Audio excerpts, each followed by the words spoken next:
does it mean to believe? Because we remember that the demons believe and even tremble. And so they got it one up on most Christians in America, don't they? Because most Christians in America believe and don't tremble.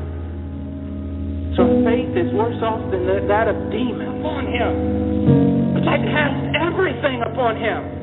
My future in this world, my well-being in this world, the well-being of my soul, the afterlife, everything I cast upon him and live under his direction.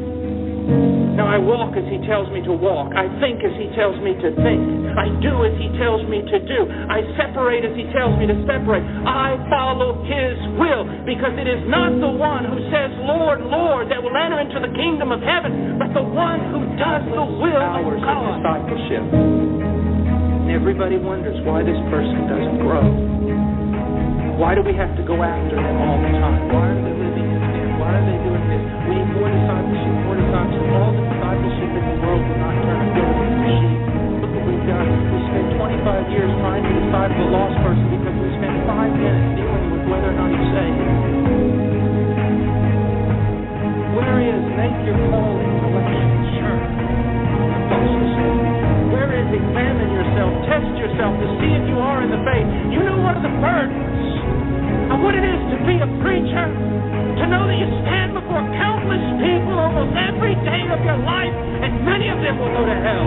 And many of them will go to hell because of the evangelical preaching they've heard. They are insulated from the truth. They snicker, they laugh. They do not realize that they're bound for hell.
My brethren, be strong in the Most High, and in the power of his might.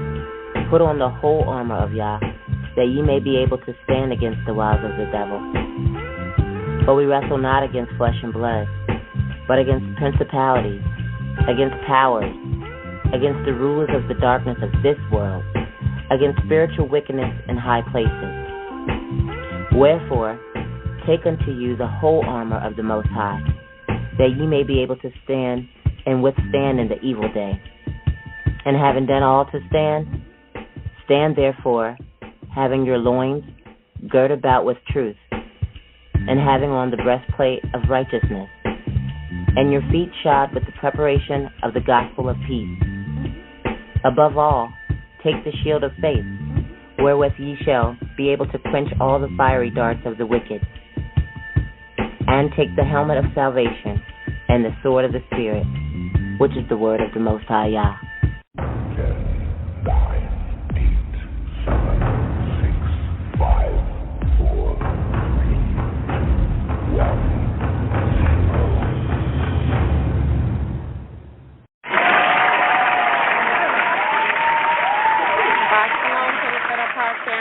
High Yah. We want to welcome you to another Sword of the Spirit audio biblical teaching broadcast show. We are your hosts, the servants of Yah. And once again, thank you for joining us on this beautiful, blessed day, this day that He has made from generation. Let us praise your righteous works and declare of your mighty hands. With that being said, bring in my co-host, Shabbat Shalom, sis. Shabbat Shalom, sis. How are you on this day? I'm doing great today. I feel much better than I did earlier in the week. Was kind of a little under the weather, but yeah. I feel great. Thank you, Yah, for His blessing this week. You know, moving job-wise for me, finally giving me and blessing me, shall I say, with something that I have desired for a long time, because He knows that you know, my heart and my intentions towards Him is pure, and I don't pray for wicked things or pray for money or fortune or fame. I mean, of course, I want to be able to maintain, but when I go to Him in prayer, I'm normally praying for, you know, our people, Israel, praying for wisdom, understanding, knowledge, you know, how to grow in Him. And so for years, I have been wanting to get back into administration and in leadership and back into coaching. So the Most High has blessed me with this opportunity to get back into coaching and training teachers, as I was doing a couple of years ago. Turned down the principal position 6 years ago because I have no desire. If anyone works with children, know anything about education, if you're in the field, everything has changed, and so I'm just blessed today because He has allowed me the opportunity to go back and do what I love, and that is coaching and training teachers and helping them to develop their instructional practices in the classroom. So, you know, I woke up this morning with a different heart. You know, I was kind of grieved at first, because I have to, you know, I'm a reading specialist right now, but my last day is going to be on this coming Friday. And so just having to say goodbye to your students that you work with, and then, you know, the staff members or whatever. Of course, I'll see and I'll speak to you. Like I always do. But, you know, it's kind of bittersweet, but I'm ready to move on and, you know, do something that I know is going to impact the school district on a greater whole, and so just looking forward to that. So today I feel good. You know, I'm not as grieved as I was before, and so I'm just walking in the door that the Most High has opened up. So I'm good. How about yourself? Well, first I want to just say praise be to Yah for your move. Thank and you. Hopefully soon I'll be moving out of the classroom as well. But I'm great. I feel great this morning. The sun is shining nice and and bright, and I'm just feeling good today, and I'm just glad to not be grieved and worried on his Sabbath apart day. So we got through this inauguration. Give all praise to the Most High Yah that, you know, I woke up in my right mind and life, health, and strength, and just being able to share truth on his set apart day. So I'm blessed in that. Yeah, we got through this inauguration, and so, you know, despite, you know, everything that is going on right now, we have to remember everyone's worried about Donald Trump. What is he going to do? What is he going to do? We need to be focusing on the kingdom and focusing on Yah, and remembering that He is still on the throne, and whoever He places in office, they're there because He's allowing them to be there. Whatever is going to take place from here on out, it's going to be His will. And so, you know, we've had a lot of things. I've had some speculations as far as what might happen, and we still don't know, but I'm glad thus far that, you know, a lot of the things that we may have thought, the concentration camps, not to say this is not going to happen, but right now, you know, it seems it appears to be calm, but that's how it always is. Calm before the storm, just as it was in Noah's day. They was eating, merry, drinking, and then the flood came. Don't drop your sword is what we're trying to say. Keep your armor on. Keep yourself engrossed in His word. and marinating in his word and concentrate on examining yourself and making sure that you are in the faith, that you know who Yah is, you know who his son is, and that you're walking correctly, because at the end of the day, it doesn't matter whether what prophecy come to pass, do not come to pass, what speculations we have, do not have. If you are not saved at that time, it's not going to matter. You know, it's not going to matter who's in charge, who's not in charge. It's not going to matter who Esau is. It's not going to matter who the people that, you know, we're worrying about all the wrong things. You know, there's a lot of knowledge and there's a lot of things that are going on, and people are concerning themselves with all those things, and they're not really concentrating on what they should be concentrating on, and is asking the Father, am I right in your eyesight? What do I need to change to secure my spot? Because I can't be worried about nobody else's spot or even being haughty and boasting of myself and thinking that I got it just because I may know the word.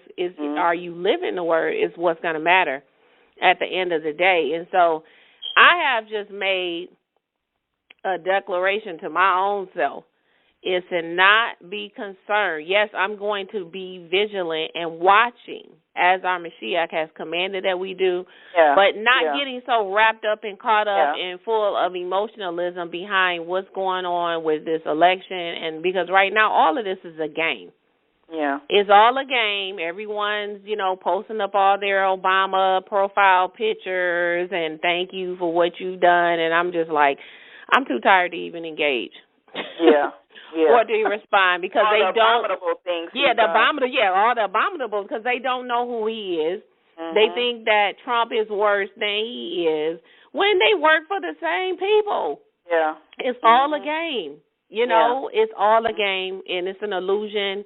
Everyone is plugged into the matrix. They can't really see, just like in the movie They Live. You need the glasses that Roddy Piper was trying to convince you to put on so you can really see what is what. They're all pawns. We're all pawns in their hands. All these politicians, they're all on the same team. They make you think that they hate each other, that they don't like each other.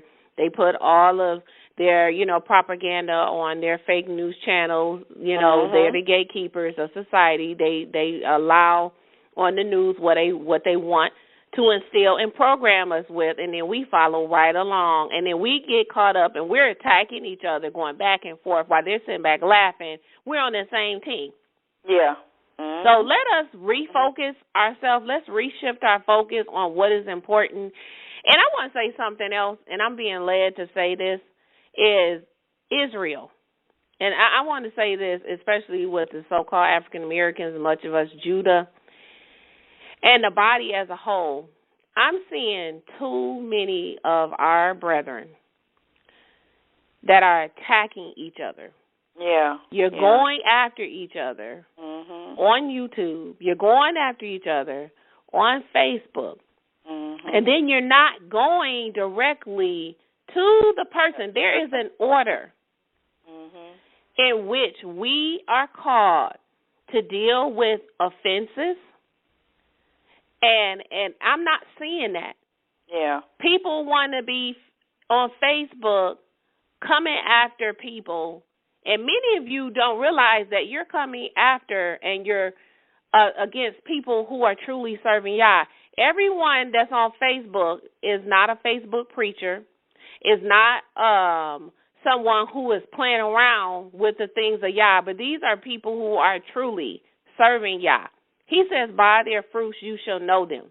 Yeah. We are spending too much time. If you disagree with what a person is saying or a lesson, and you take it to Facebook or you take it to YouTube or you go in to debate somebody, and then you really what you're doing is boasting of yourself. Instead of going to that person and saying, you know what, you offended me when, or I am hurt because, or I feel sad because of this. We're not doing this. Yeah. We're not showing the truth. If you disagree or you feel that a person is in error, you are required to go to that person directly and deal with them in a loving manner, and then you make sure you're showing scripture. Many people are attacking each other, and I see it all the time. And I have just begun to ignore it and to pull myself away from it because I refuse to allow people to disturb my peace. And I know that everyone cannot receive the way that the Most High gives me to minister and deliver his truth. I can only do what he has called me to do and how he has called me to do it. I am me, and someone else may deliver his truth in a different way. Yeah. But the way he has given it to me to deliver is, of course, if you're listening, and this was from day one, if you are lukewarm, if you are not serious about serving Yah, if you play in church, straddling the fence, this is not the broadcast lesson, whatever you want to call us. This is not for you. Everyone that teaches. He has called many teachers. I am not the all-be-all. There are many of other good teachers that I myself listen to. But I test the spirit. But I listen to other people, too. I enjoy other people, too. Yeah. And I support them, too. A lot of times you'll hear me playing their clippings on the show. But I'm not going to get into battles with people. That is something that I'm not going to. And I'm being led to say this because we need to learn how to deal with the body. We should not be attacking each other on Facebook and then you have not gone to that person. I am not getting involved in those types of things. I have people attacking me all the time or, well, I don't like the way you deliver it. You're going to have to take that up with the Father. A lot of times my shows or these lessons, shall I say, I'm thinking about stop calling it a show because this is just a teaching ministry. Yeah. But the way that the Most High gives me to deliver it is our people are being coddled every week in Sunday church. We're hearing God knows your heart every week. You can do no wrong. He don't pay it all. If you're not serious about serving the Most High, this is not for you, and you probably should just hang up now. Because I'm not going to deliver it in another way. We pray that your heart is convicted when you listen, because guess what? This is the same thing that is happening for me. Even as I put the lessons together, even as I deliver them to you, I am not sitting up on a soapbox looking down and saying, oh, look at me and look at all the little people. I'm up here and they're down there, and I don't look at myself like that. People who truly know me know that I am one of the most humble people. And Prina, you know, my husband know, people who are closest. I critique myself. I'm harder on myself than anyone else. People say, oh, that was a great lesson. I'm sitting over here thinking it was horrible or I could have done this different. I never think that I have arrived. I'm always striving for perfection. I'm always striving for a spirit of excellence. I don't ever feel like I've gotten there, because the moment you feel like you're there, that's when your pride puffs you up, and then you end up just like Satan. I don't feel that way. For anyone who listens and you are being blessed by the shows, all praises go to Yah. I don't exalt myself ever. The gift that he's given me is because of him. His set-apart spirit speaks every week through me. It is not me. I take no credit. I pray and ask. I take the back seat and I let the Ruach HaKodesh go forth. How it comes out is how the Most High is speaking through me. I don't sit back and say, oh, let me prepare this lesson so that I can convict someone. The most of the time when you're being convicted is because it's something that Yah needs for you to hear. There must be an area in your life that you need to grow and develop in. And oftentimes when I'm doing lessons, it's things that I need to grow and develop. I'm actually ministering to myself the majority of the time when I'm coming to you guys. But I think sometimes people have a misconception when they listen, and they're thinking, oh, I don't want to listen because, that's going to make me feel bad. Or I don't want to be convicted. Or you're trying to condemn me. No, I'm not doing any of that. If we had more people coming to you, teaching you the raw, unadulterated, pure truth of his word, we would have less people sitting up talking about the law's done away with. We wouldn't have as many of our people still stuck in Christianity. Mm-hmm. These mega churches would be empty because no one would be in them. Mm-hmm. They would leave. His word is either going to draw you closer or it's going to pull you away because you don't want to hear it. Mm-hmm. If any message that I speak, and even if you get upset and angry, but it draws you closer, let me go and see. I'm upset with her. I'm pissed off at her because she said this, but let me go and check it out. And then you find out and you repent of that sin, he says you have won your brother. Yeah. He says you shall not hate your brother in your heart to allow sin on him. I can easily sit up here and do what Pastor Porchop do every week and tell you he know your heart. Oh, don't worry about it. The truth should be encouraging to you. When somebody come to me and they tell me the truth and you care enough about me and my soul and what happens to me when my soul leaves my body, there's no greater love than that. Yeah. So what we do when we come before you every week, we're doing it because of the love of Yah first and the love of his people, my neighbor. But I am not going to engage in a Facebook war. I'm not going to go back and forth and exchange posts with nobody. I'm not going to go back and forth and do no YouTube debate. When people argue on my posts, I either delete you or block you because I'm not going to have that confusion. Because what Yah has given to me, he has given to those who have a heart after his truth. If you have a heart after his truth, you listen all the time because you are learning and you're being edified, you're being built up. I want to be convicted. I want to hear somebody that when I listen to their lesson, I'm convicted. You know why? Because that means that I can recognize the sin that is in my life and what I need to change before it's too late. Mm-hmm. That's a blessing to hear someone speak a truth and you know you're not living that truth and then you change and repent from it. That's what I want to hear. I'm sick of listening to the stuff that's going on in the churches. These ministers that's going on in these churches. Next week we're going to be talking about the mental sickness and illness that's going on in the black churches. We're going to be talking about that next week.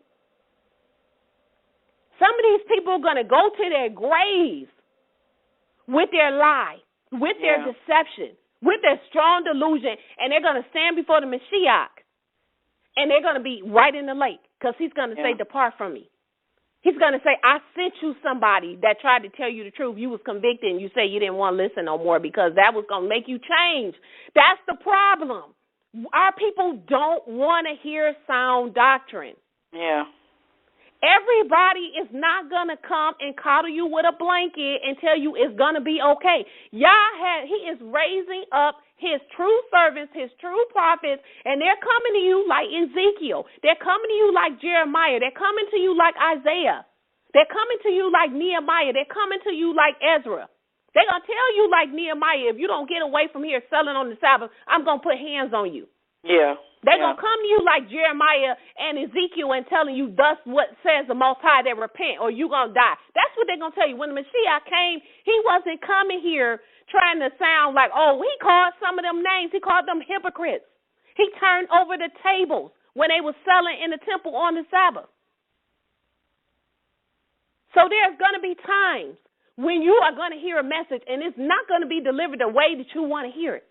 Yeah. But it's for you. Sometimes those are the messages that pierce the heart and the soul more than just sitting up listening to somebody that's going to make you feel comfortable in your sins. So I'm saying this because I'm tired of people coming after me for how I deliver it.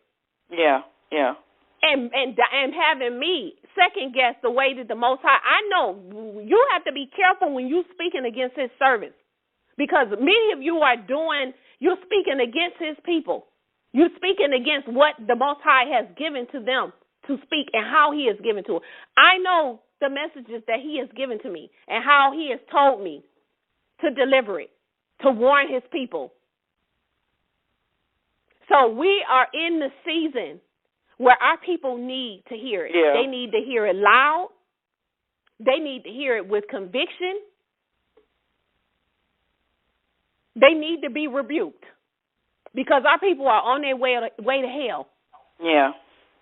And my mission is the mission of my Father is to draw them unto him. I don't know who belongs to him and who doesn't. That's not my job.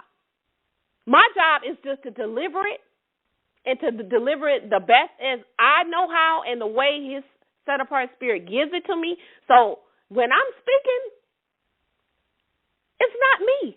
I can tell you that because a lot of times I'm going completely off. And what I'm saying right now is completely off. This has absolutely nothing to do with the state of the body and what we're getting ready to talk about. But I was led to do it because I have been grieved about it. Because I know my heart and I know the love that I have for Yah and I know the love that I have for his people. And everything I do, these shows, some of the people, you have things to say, and then you have things to say about what I post on Facebook. You don't have no idea of the things that have been going on. You don't have no idea what goes on behind the scene. You have no idea the spiritual battle and the fight that I have to come before you every week, Satan trying to stop it every week. We've been over backwards. Nobody knows the hours that I sit at my table reading, studying, praying, fasting, making sure that I come before you with the truth, making sure that I'm not coming to you in error. I love doing this. This feeds my spirit.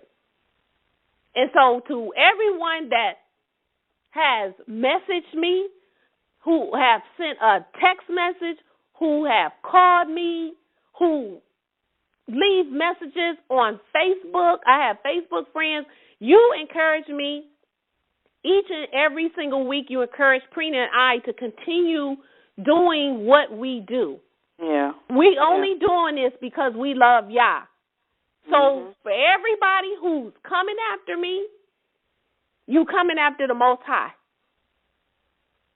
Because I'm doing what he has called for me to do. So you have to be very careful when you're coming after his servants and you don't know the charge that he's given to them. I'm not going to get involved in going back and forth. If you have an ought, you take it to your brother or you don't do it at all. Yeah. But you show the spirit that's operating in you when you do those things and you continue not to walk and do things and walk in love with your brother as according to the word. Everybody that I know that's on Facebook, that's doing it, that's sharing posts, Torah Yah for you, because we all we got. We need to stop attacking each other. We are very few that's actually sharing the truth.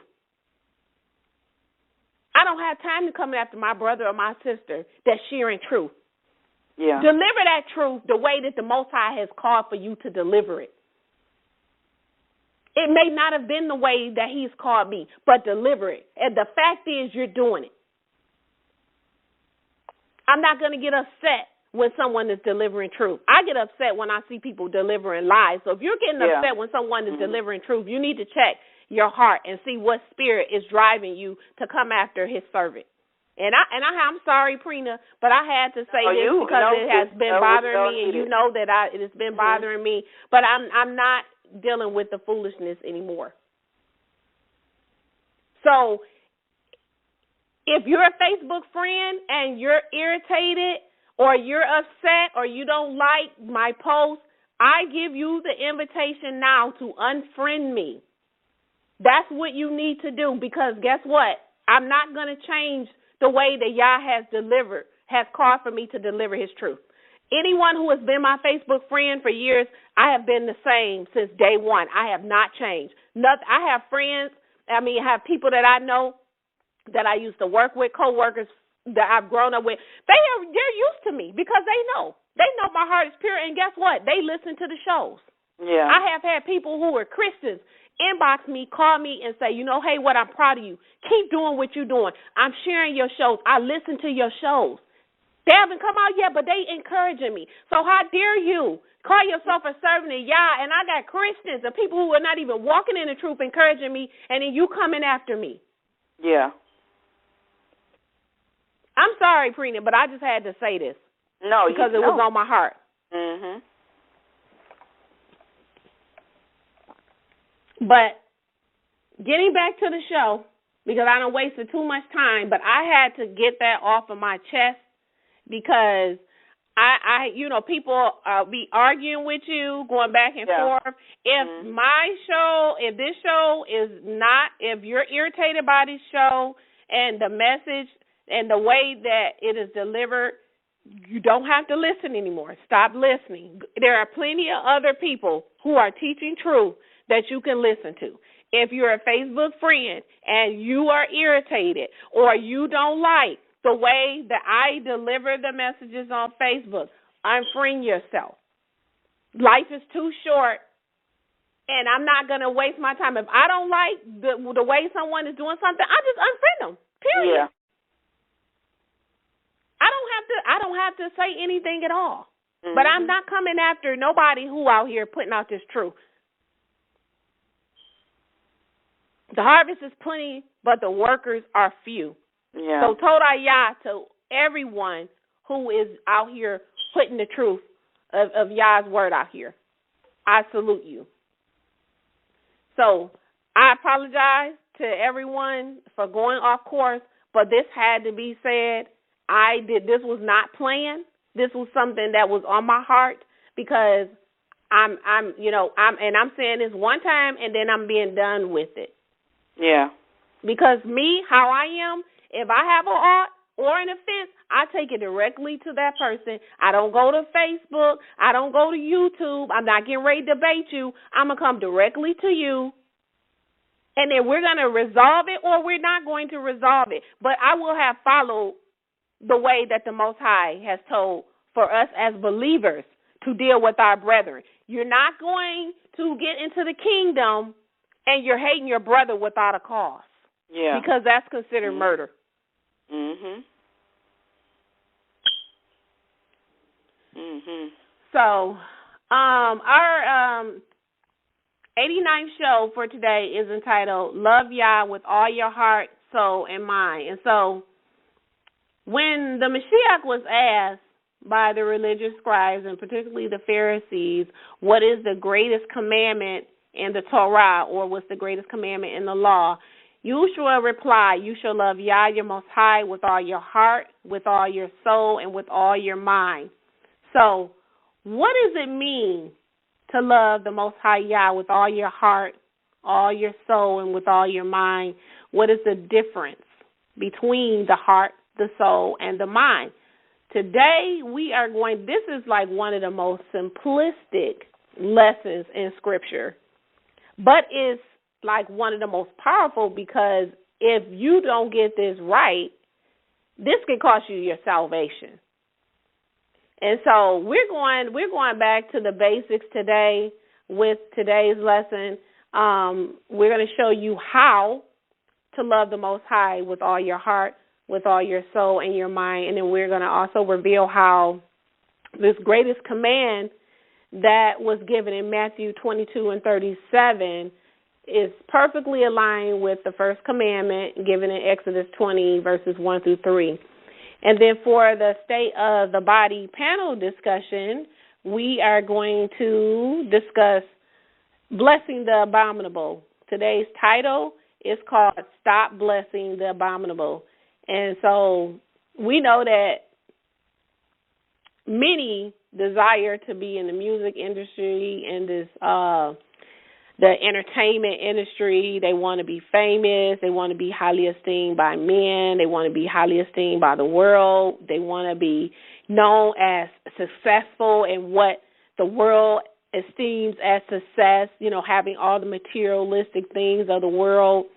And when they attain the things that are of the world, the first thing that they do is say, well, I want to thank God.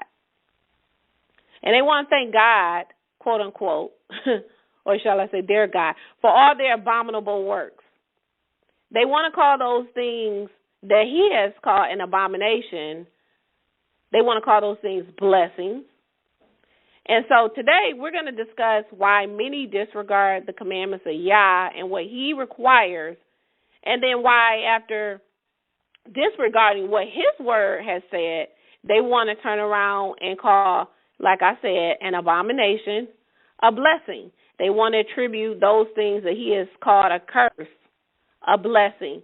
And so what are the consequences that lie here for those who attribute the works of evil, the works of those things that are impure and unclean to Yah?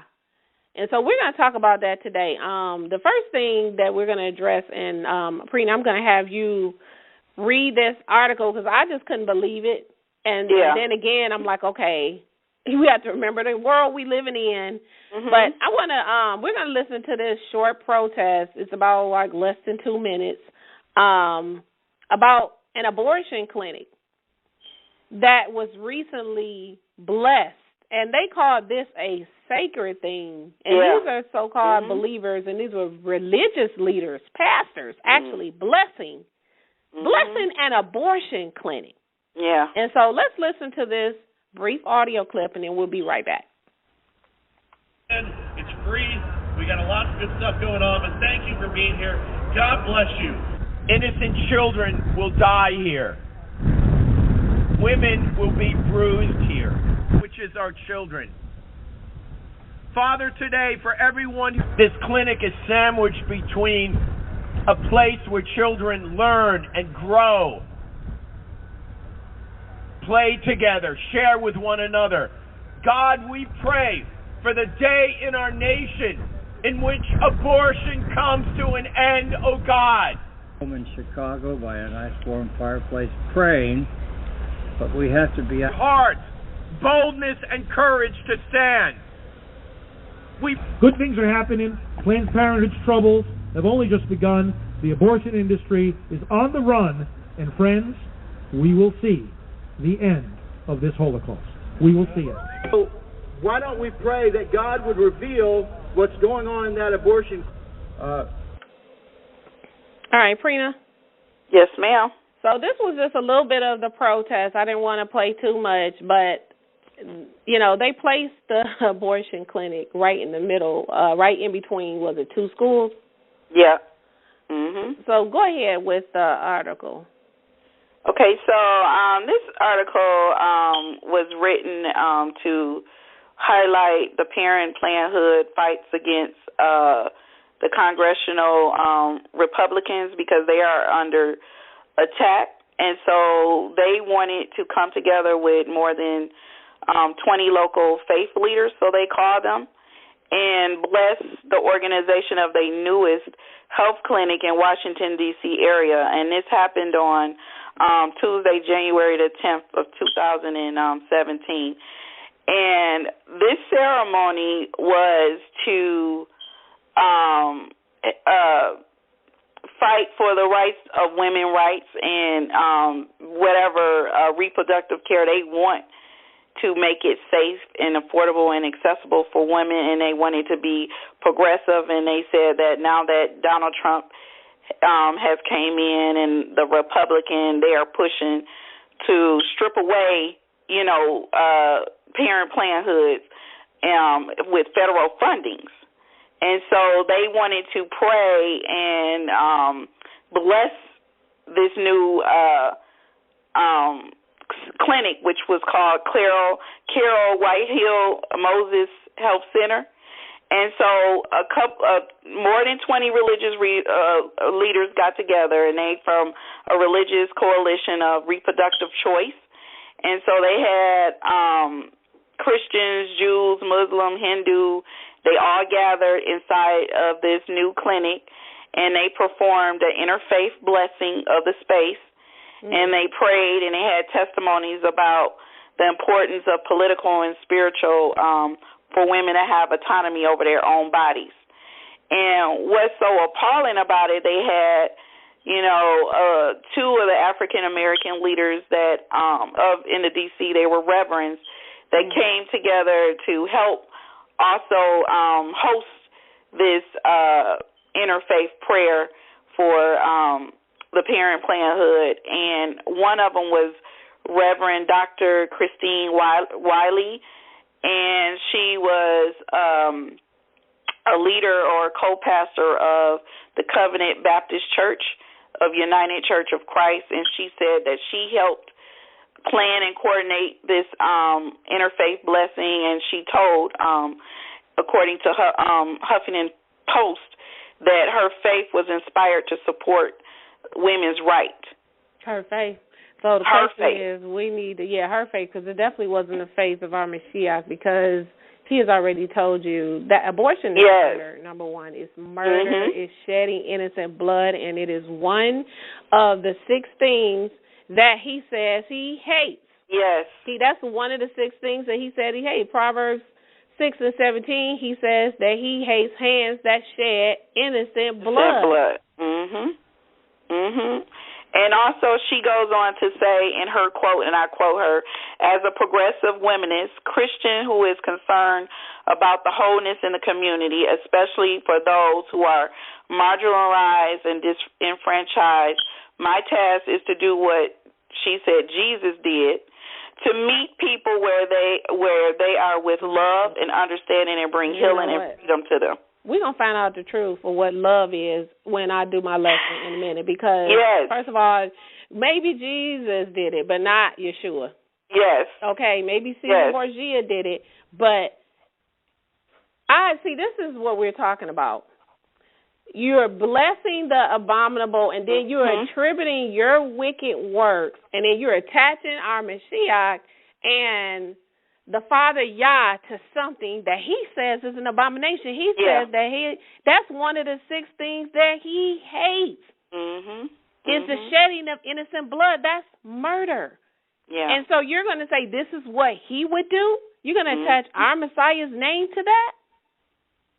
And then the thing is, what they're doing is calling it sacred. Yeah. See, that's he says, woe unto them that call evil good and good evil. Yes.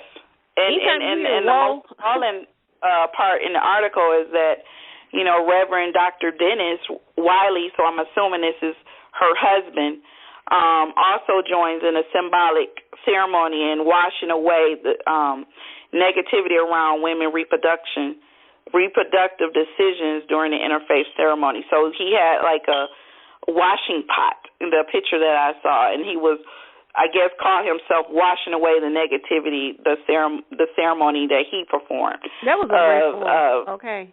That probably was a cauldron that witches use. Yes, They was performing witchcraft ritual. I mean, and the thing is, they placed it right in between 2 schools. Yeah. The killing of our babies, of innocent babies, in between our children. So you got this wickedness going. While our babies are learning in school, they're killing babies. And the sad thing, and they covering behind this whole Donald Trump coming in and, the Republicans appearing to seek to repeal Obamacare. That has nothing to do with it. People need to realize that parent parenthood has always been to genocide our people. Yes, our people. Of the so-called African Americans. Her racist self. Yes. So it's not how can a wicked come together and bless something, and it's just appalling altogether. And we have these blind leaders and these wicked leaders connecting themselves to something that is abominable. And Proverbs 28:9 tell us if one turns their ear away from hearing the law, even their prayer is an abomination. So y'all ain't hearing it no way. They can have seances, they can stand in the corner and play all this music and do whatever they want to, but it's not being blessed by the Most High Yah. No, he's not going to bless something. He is not blessing nothing that's wicked.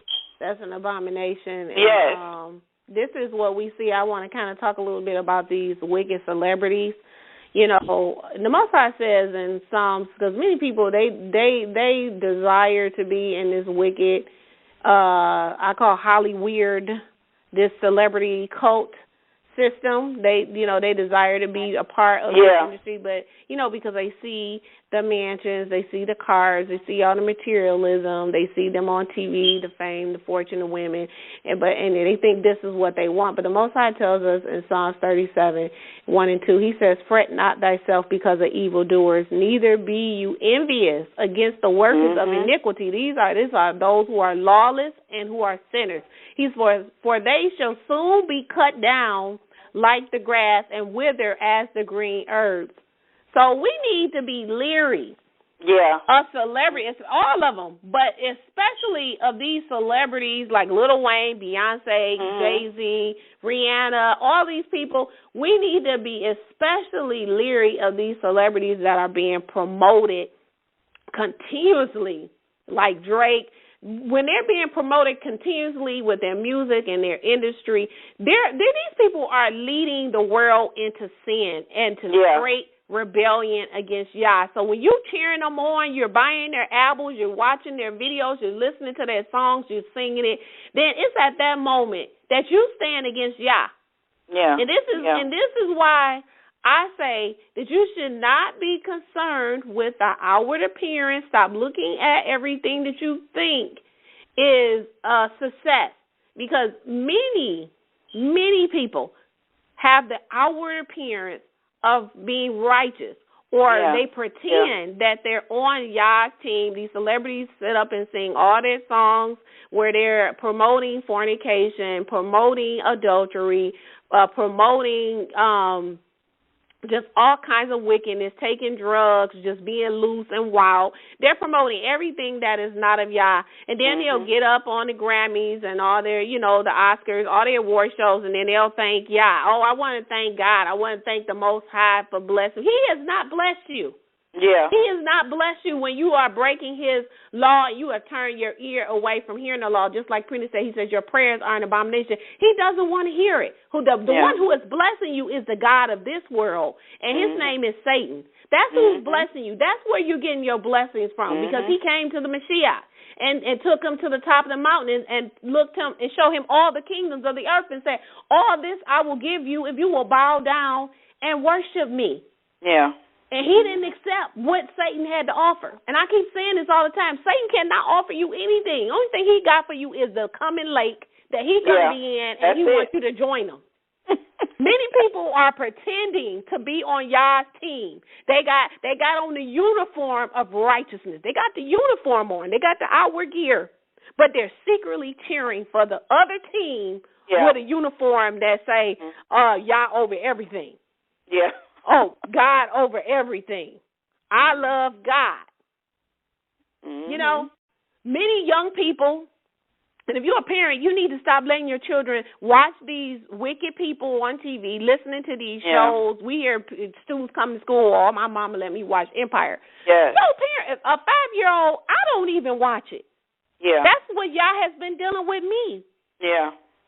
Is what you allow in your ear gates and your eye gates, what you allow your children to see. There are spirits in music, in these television shows, the movies.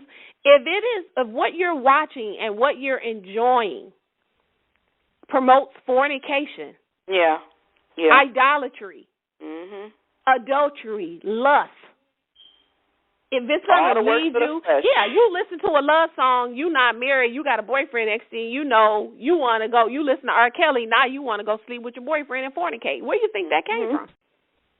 Many young people, and even adults alike, they want to be famous, they want to be a part of this music industry, but they don't understand that once they get in it, they don't understand that this was a deadly decision. They don't understand that the music and the entertainment industry does not care about you. You're just another number. If you get in the music industry and if you get your foot in the door, they don't tell you that you got to sell your soul to Satan. They don't tell you that. See, they'll do you just like Satan did Yahushua, the Messiah, when he took him on the top. They're gonna take you in a room. They're gonna sit you down. They're gonna make you feel comfortable as possible. Offer you some lemonade. Then they're gonna offer you the drug of your choice. Then they gonna show you the celebrity houses. Oh, this could be you. Oh, this could be your car. You know, if you a male, they're gonna take you in a room. They're gonna show you all the supermodels. Or pick anyone you like. Some of these guys know doggone well, like Lil Wayne and all these people know doggone well you wouldn't get no supermodel in your regular self if you wasn't a celebrity. Okay? But they don't tell you the whole truth of what's going to happen. That's why these celebrities are killing themselves. Yeah. That's why they're killing themselves. That's why they got to stay doped up, drugged up, drunk up. They got to stay drunk all the time, high all the time. They like Michael Jackson. They can't sleep. They taking medicine to sleep, or they got to have 20 people in their room watching them so when they go to sleep that the demons don't kill them in their sleep because they can't rest because they being tortured. He doesn't tell you what's going to happen when you sell your soul to be famous.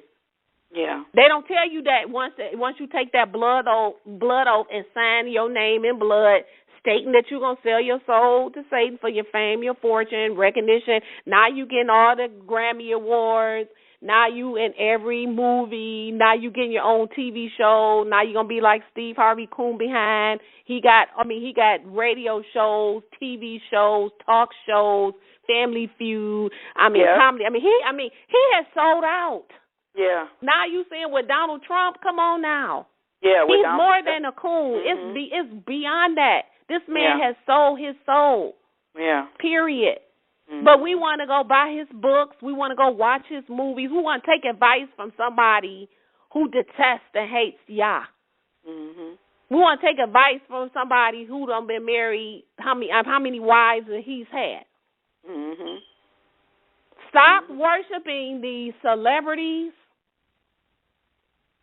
Stop worshiping them. You're idolizing after them, putting their pictures up on your wall.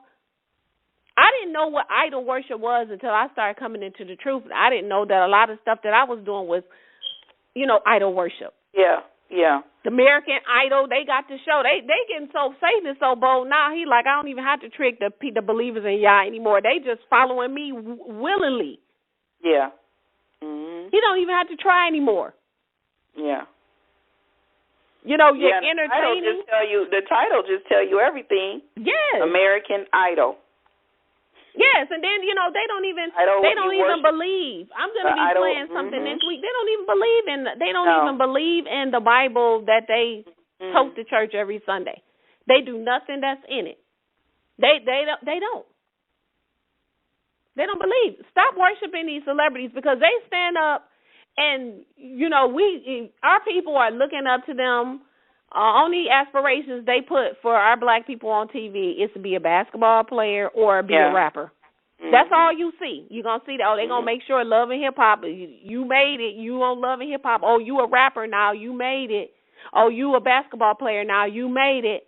Then that's it. That's all they telling you, programming you to be. Because they know once you get in that industry, you're going to sell your soul to Satan because the majority of them have.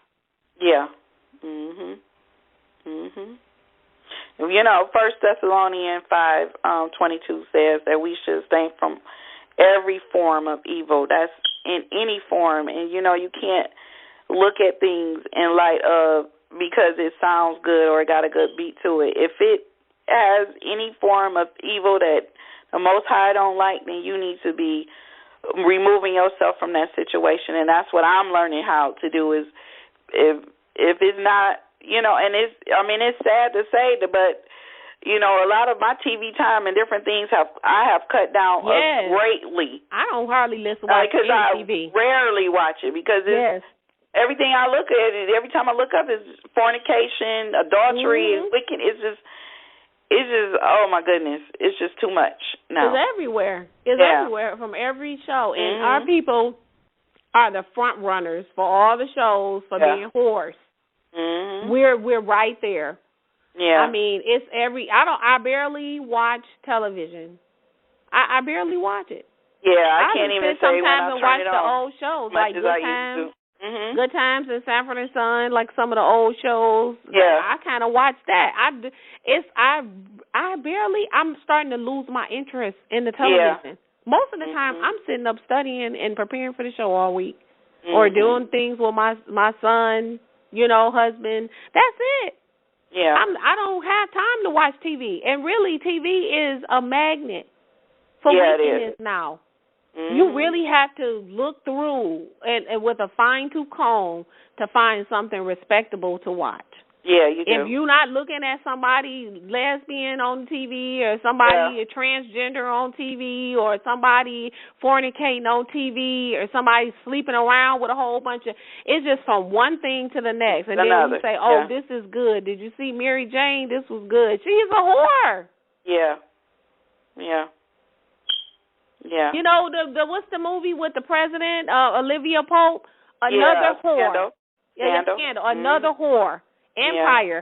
Yeah. When it first came out, I watched the first 2 episodes, that first season, and then I think we did a show on that. Yeah, I couldn't take it after that. Yeah, I couldn't take it after the one with the choir singing. After I was done. Yeah, the choir singing, and then he mocked the Most High, and he mocked Judah. Yeah, it was so like a blasphemous that I was done after that. And I'm like, you know what? You have to remember, Satan is very crafty, and we have to be very careful of what we're enjoying. Yeah. Really, Yah's like, are you really enjoying this? They're scoffing at me. You're enjoying things that he's calling abomination, things that he calls a sin. And especially if you're single and you're not married, you shouldn't be listening to love songs, because that's going to do nothing but get you in the mood for things that you can't do anything about. Yeah. Mm-hmm. You know what I'm saying? Or watching movies where they're having sex. Mm-hmm. All of these kind of things. And I don't even want to, like, my taste is changing, and that's what I've been praying for the Most High. Yeah. Is change my taste. Mm-hmm. Change my taste. I don't even want to like any of these things anymore. If it detests you, Father Yah, let it detest me. Yeah. Because I don't even want to be my own barrier to getting into the kingdom. Mm-hmm. Don't let me block my own self from getting into the kingdom. Because we all have to examine ourselves, each and every one of us. That's why no one has any place or time to be coming after anybody else. If you see sin on your brother, then you come to them in love and you share the truth, and then you move on. That's it. But I have this, my mom had an incident this week with my mom lives in a community for, I think it's a senior citizens building or whatever, but they go on different trips and things of that sort. And so they went to Red Robin, and she had an incident with someone, and I was going to ask her did she want to tell it, but she probably doesn't. But she went to Red Robin, and I think the next trip they're going on, she said, was Red Lobster, and I think she said, well, I don't know if I'm going there because, they have fish, but the majority of things they have there are abominable foods, okay? Like shrimp, pork, crab, lobster, all of that stuff.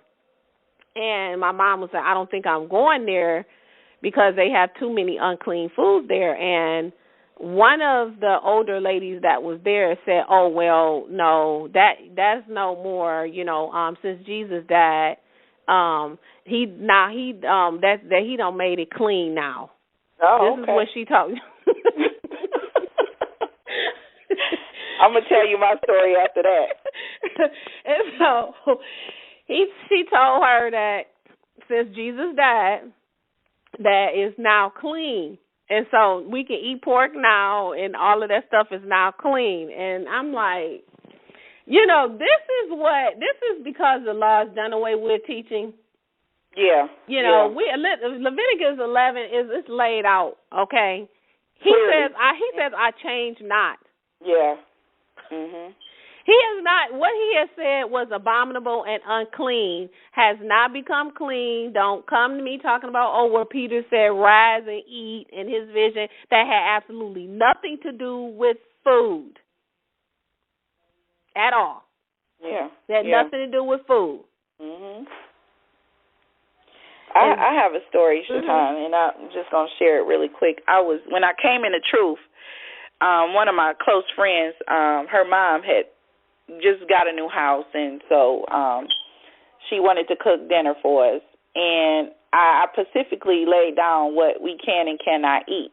And so when we get over there, and the dinner is out, I see ribs and all this other kind of stuff.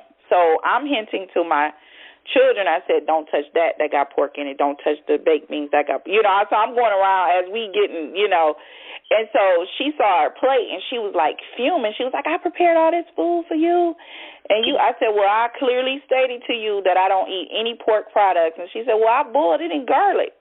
So it's not pork anymore. And I'm like, just because you boil it in garlic, that doesn't make the pork disappear. Pork don't become chicken because you boil it in garlic. Exactly. And so my kids, we laughed so hard when we left because we know the ignorance that was in her. But she was literally angry, and I didn't take none.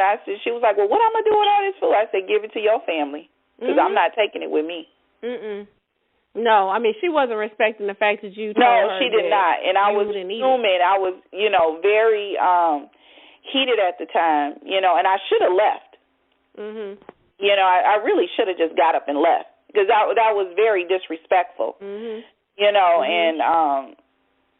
I just didn't eat the food, and she was very, well, I boiled it in garlic, so I marinated in garlic, so it's no longer pork. And I'm looking at her like, I have never heard of that. That's a new one. That's a new one. Boiling it in pork and pork no longer is pork. When I heard that, it just made me even more angry because now you're trying to be deceptive, and that's what people have to realize. You can't change, you can't marinate it, you can't, bless it, you can't,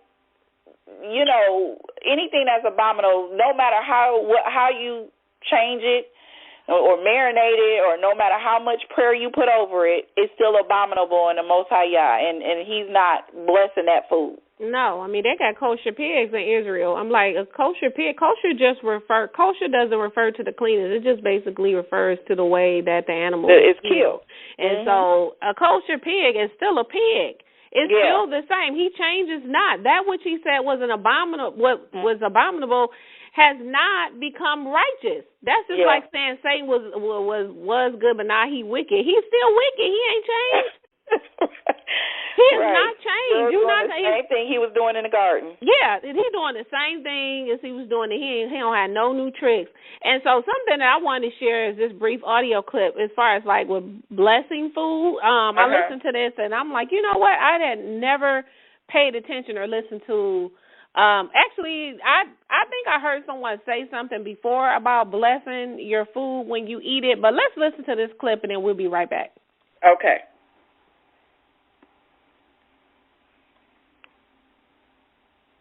It's time for us to unlearn the lies we've inherited, because the truth will set you free.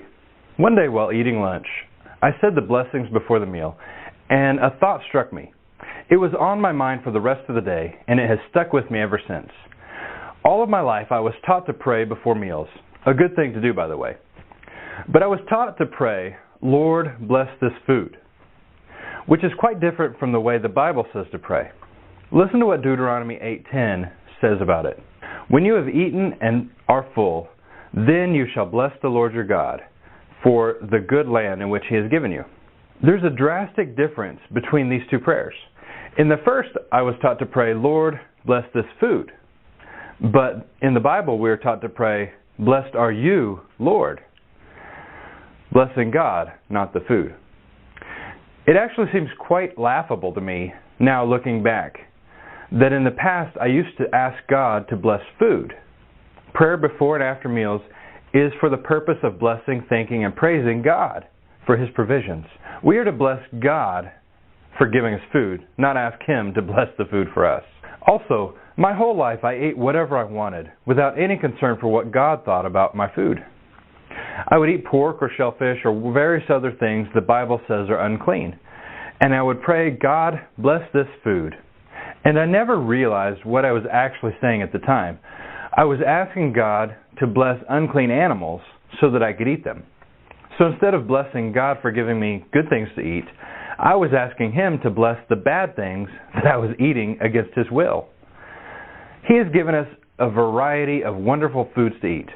Things like fruits and vegetables, fish, meat, and poultry, bread, and various other things. We should be very grateful for His wonderful provisions. Think about it. God could have made us eat grass like the cows. But instead, He has given us a variety of good and tasty things to eat. God is so good to us, and we can be so ungrateful at times. Let me put it this way. When we choose to eat the things that God says are unclean, we are being ungrateful. And asking Him to bless it is a slap in the face. We're basically saying, I'm going to disobey you, and I want your approval for it.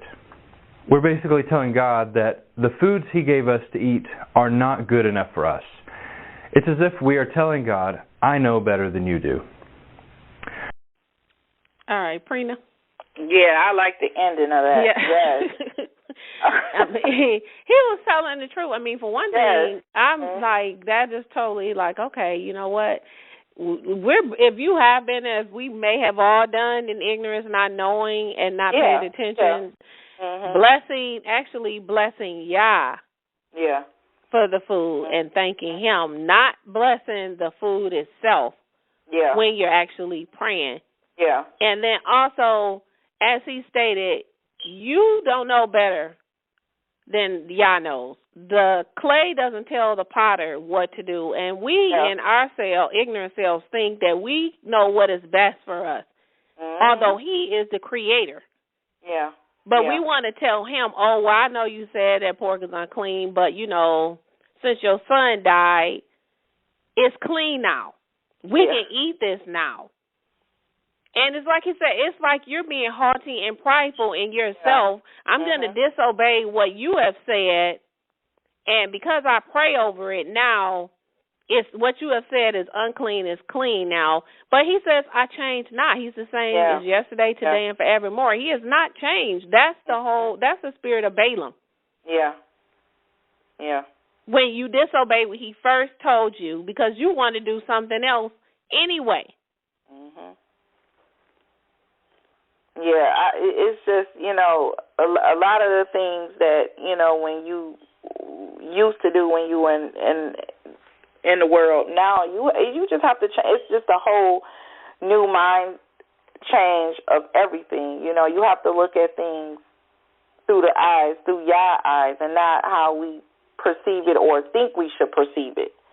And I think a lot of people go wrong because when they come into the knowledge of who Yah is, they want to continue their old ways. Not all people. I'm not saying all people.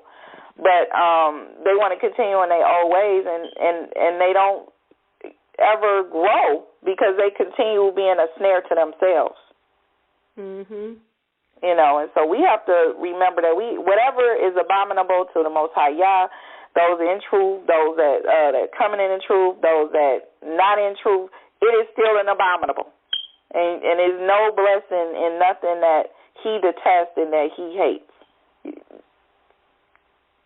You know, and we just have to remember that. It's not going to change. Whatever He deems unclean is going to be unclean. And He even says that at the end, let the filthy be filthy still. Okay? If we want to be filthy and unclean, He says, He said, lead them alone. Let the filthy be unfilthy. Let them stay filthy. Because some people, no matter how much truth you give them, you can take the pig out of the mud, wash them up, clean them up, and they still want to go back to the mud. Why? Because they're a pig. Yeah. Like you can't make a goat a sheep. Yeah. He's still a goat. You know, you can't put no stripes on a cow and call it a zebra. Yeah. It's still going to be what it is. So, when they say that if it walks like a duck, it sounds like a duck, it's a duck. It's not a chicken. So accept people for who they are. Yeah. Period. Because you're not going to change anybody. It's Yah that does the changing. And I realize that, and that's something that I'm growing in because I love Yah's people so much that's why I go hard the way I do. Yeah. Mm-hmm. You know, and that's why I grieve also as hard as I go with these shows, because I care and I want to see everybody there, even though I know His Word says that only a remnant is going to be saved. But that's not going to stop me from going hard every single Sabbath. And when I'm on Facebook, it's not going to stop. Yeah, yeah. It's just not. Yeah. And so if you have anything else to add, I'm going to get into today's show.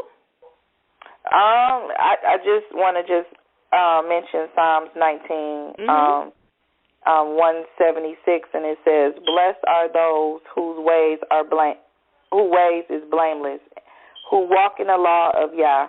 Blessed are those who keep His testimony, who seek Him with their whole heart, who also do no wrong, but walk in His ways. You have commanded your precepts to be kept diligently. So therefore," and this is my saying, "therefore pray as David did in Psalms 119, that your ways be steadfast in keeping Yah's statutes." Praise Yah. Yes, praise Yah. Okay, well, thank you, sis. You're welcome, sis. All right. Well, today's before I get into today's 89th show, I want to just do a quick recap of last week's 88th show, which was entitled "Beware of the Leaven of the Sadducee and Pharisee Leaders."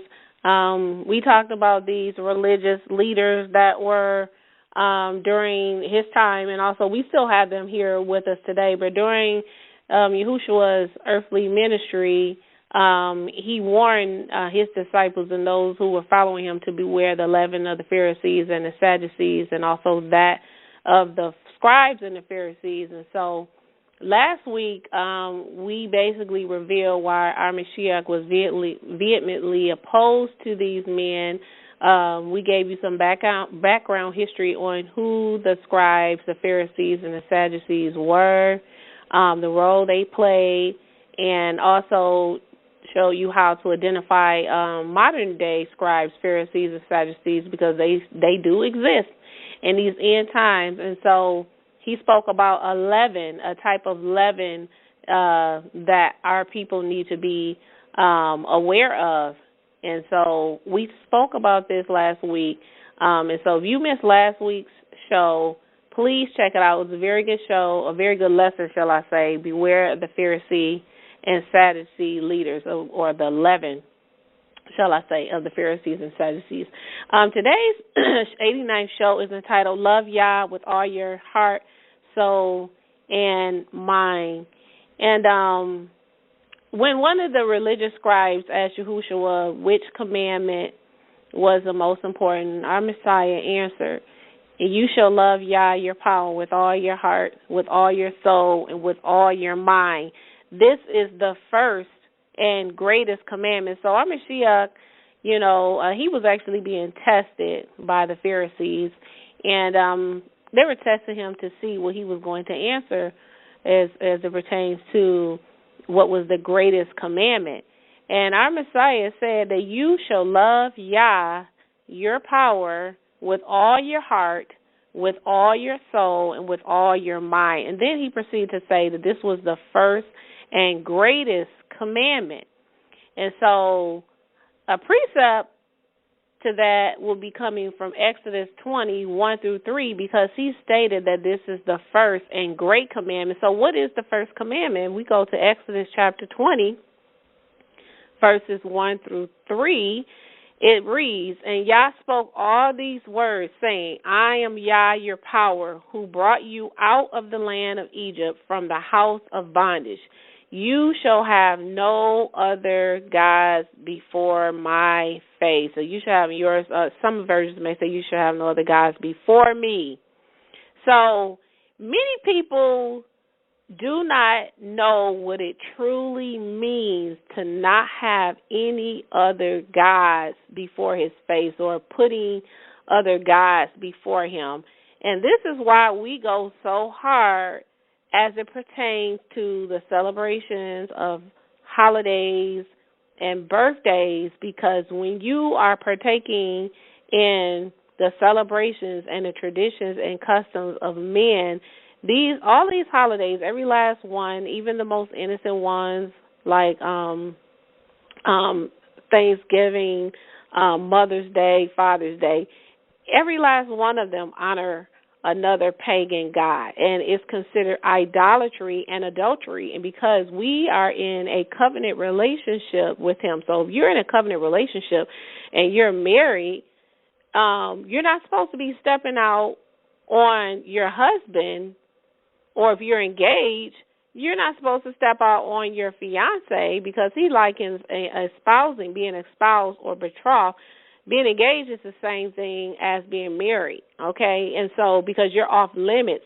So if you're married or you're engaged to someone, you wouldn't want your spouse checking out other men or checking out other women or entertaining other men or women, going out and you don't know about it. Okay, that will be considered adultery, because the Mashiach says even if you look on another woman to lust after her with your eyes, you've already committed adultery in your heart. So that's still adultery. So this is the same thing with our Mashiach. When you're honoring other gods, when you're putting other things before him, anything that you put before him can become a god, because it then becomes idolatry. Well, this is how the first commandment, which is the great commandment, because actually the first 4 commandments teaches you how to love and honor the Most High with all your heart, mind, and soul. And the remaining 6 teach you how to love your brethren with all your heart, mind, and soul. And the second, which is of the 2 greater commandments, was love your neighbor as yourself. And so that's the reason why he says on these 2 hang all the Torah and the prophets. The entire Torah and law is wrapped up in the 10 commandments. And so these 2 commandments, they encompass the entire Torah in itself. The 10 Commandments is just nothing, which I would like to call is like an itemized version of the Torah itself. And so this is how Matthew chapter 22, verse 37, you shall love Yah, your power, with all your heart, with all your soul, and with all your mind. This is the first and great commandment. He told you this is the first and great command. This is a direct link and a precept to that, Exodus 20:1-3, because he says that I am Yah. I'm the one that brought you out of Egypt. I'm the one that brought you out of the house of slavery or bondage. And then he says, you shall have no other gods before me. This is how you show him that you love him with all your heart, mind, and soul. We're going to get more in depth with it, but I just kind of wanted to show you the connection where they perfectly align. Okay, the Mashiach actually takes you back to Exodus 20:1-3, which is the precept to Matthew 22:37. So what does it look like to love Yah with all your heart? Because when we look at the body of our Mashiach and the many self-professed believers, we really need to stop and think. Let's just really ponder on this question. Do I really love Yah and his son with all of my heart, with all of my soul, and all of my mind or my might? I really want you, those of you who are listening, I really want you to sincerely just close your eyes and internalize this question. Do I love the Most High Yah with all my heart, with all my soul, and with all my mind or all my might?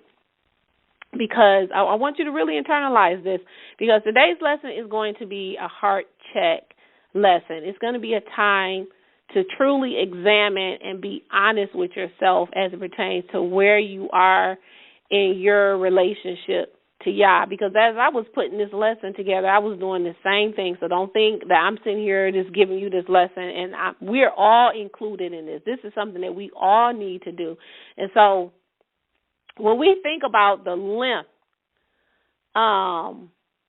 that we go to maintain relationships, you know, many times the lengths that we go to maintain relationships, and many which are toxic, many of them are abusive, but even still, we bend over backwards for people and for things and for groups that we know aren't good for us. So have you ever stopped to answer and ask yourself, have I ever gone to those same lengths for my relationship with Yah? Have I gone to the same length for my relationship with Yah like I have for that Negro that beat me, that cheated on me, that didn't respect me, that didn't love me the way that I deserve to be loved? That toxic relationship, that toxic friendship. Because it doesn't necessarily have to be a relationship with a husband or a wife or someone you were espoused to, but it could just be that toxic friend. Those people that you bend over backwards to maintain relationships with them. Have you ever gone to those same lengths for your relationship with Yah? How many of you ever really thought back and considered that there are some things that will not happen in your life until you put your whole entire heart into your relationship with Yah? And some of us, whether we want to accept it or not, we're in the predicaments that we're in now because we have allowed our life to get out of the alignment with Yah. We have allowed our life to be out of balance for what His will is. You have people in your life where Yah should be. You have things in your life where Yah should be. And again, some things will not happen until you love Him with all of your heart. And I want to read something here. I want to read a precept in Jeremiah chapter 29, verse 13.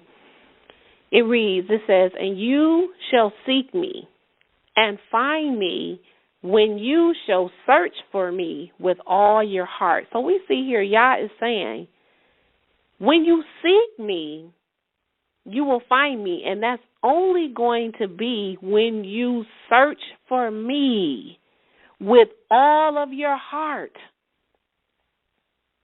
So again, some of you are not going to have things that you want spiritually to happen in your life until you wholeheartedly seek Yah with all of your heart, all of your soul, all of your mind. He says, when you seek me and find me, He says, will be when you shall search for me with all your heart. He's telling you that's when you're going to find me. When you search for me with all your heart. That means you might not. Do you understand? Sometimes when it was things that I wanted to know in the Word and I could not figure it out, I want to hear from somebody else, like we often do in the churches. We got to wait for pastor. We got to wait for somebody else to tell us. But we won't get in it to study for ourselves. He says, study to show yourself approved unto Yah. So that means, what happens when you're diligently searching for something? If you have lost a $100 bill, don't tell me you're not going to search with all your heart, with all your soul and all your mind to find it. You're going to tear your house up. You're going to be lifting the mattress off of the bed. You looking under the bed. You under the couch. You throwing the pillows on the floor. You looking under you are looking under, over, under, in between. You are going all out. You're bending over backwards to find that $100 bill. Why? Because it's important to you. You're not gonna stop until you find it, because in your mind, I need this. I can't go without this, and I'm not searching, and I'm not gonna stop searching for it until I find it.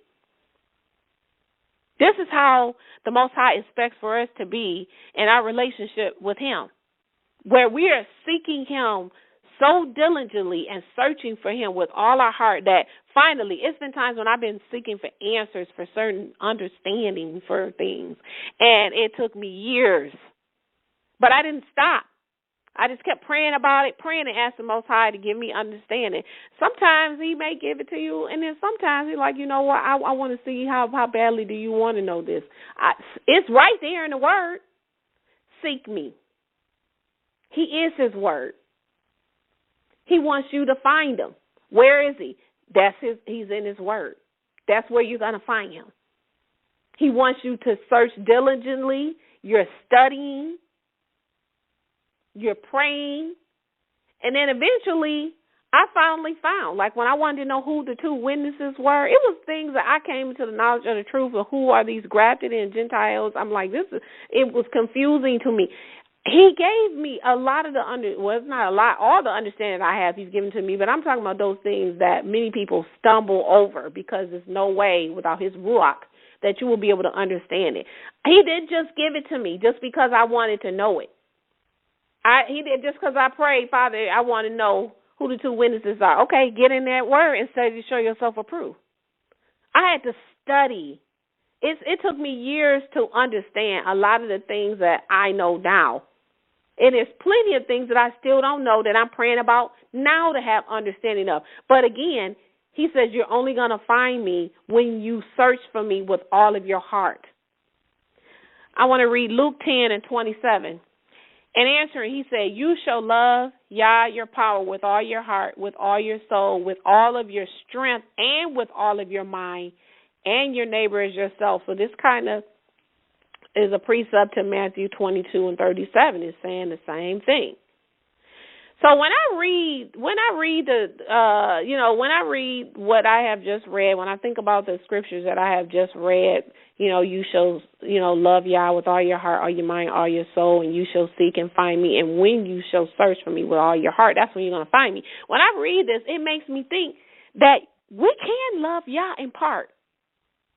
We can love Yah in part, and not with all of ourselves. And I know this is something that many of us don't want to understand or don't want to not understand, but don't want to accept that you might just be loving Yah in part.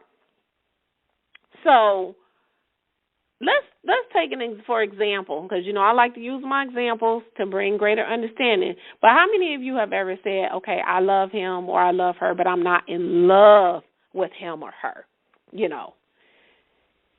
you not think that this can happen in our relationship with Yah?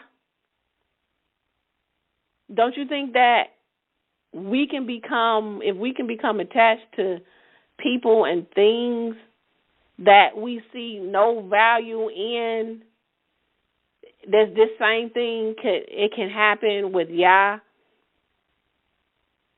I mean, when you become attached to something, just think about it. When you become attached to something, when you become attached to a person, you want to spend all your time with them. You're thinking about them all the time. You can't get them off your mind. You can't wait till you get off of work so you can go home and get dressed and be with them and spend time with them. And you're daydreaming about them. You're meditating about them.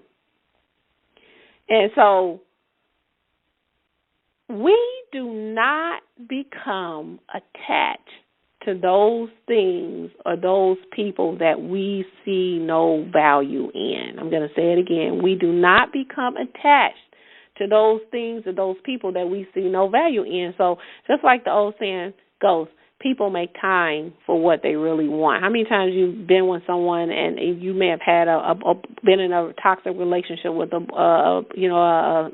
man or a woman, and you're doing all the calling. Okay, they're not calling you at all. They're not interested. It doesn't appear that they miss you. They're not trying to spend any time with you. They don't want to go out with you. They don't want to talk to you on the phone. But you're the one that's doing all the calling. You're the one that's putting in all the effort. And then when you call them, then you're like, okay, well, how come I haven't heard from you? Oh, I was busy. Oh, I didn't have time. Oh, I forgot. Is that how you treat someone that you are really in love with, someone that you truly value? No, it's not. So this is the difference between one who can sit and pray and study or do the things of Yah all day, whereas someone who does not love Yah, they're going to grumble and complain if they got to devote 10 minutes of their time to study his word. And this, I'm just going to give you a quick example. This happened with my son this morning. Now, my son, he knows the word, but he's a kid. Okay, he's a kid. He's 11, and I train him up. I don't allow him to watch TV on the Sabbath. He is reading and studying, and so today I told him I wanted him to read Psalms 119. Now, those of you who are familiar with Psalms 119, this is the longest book in the Bible, 176 verses.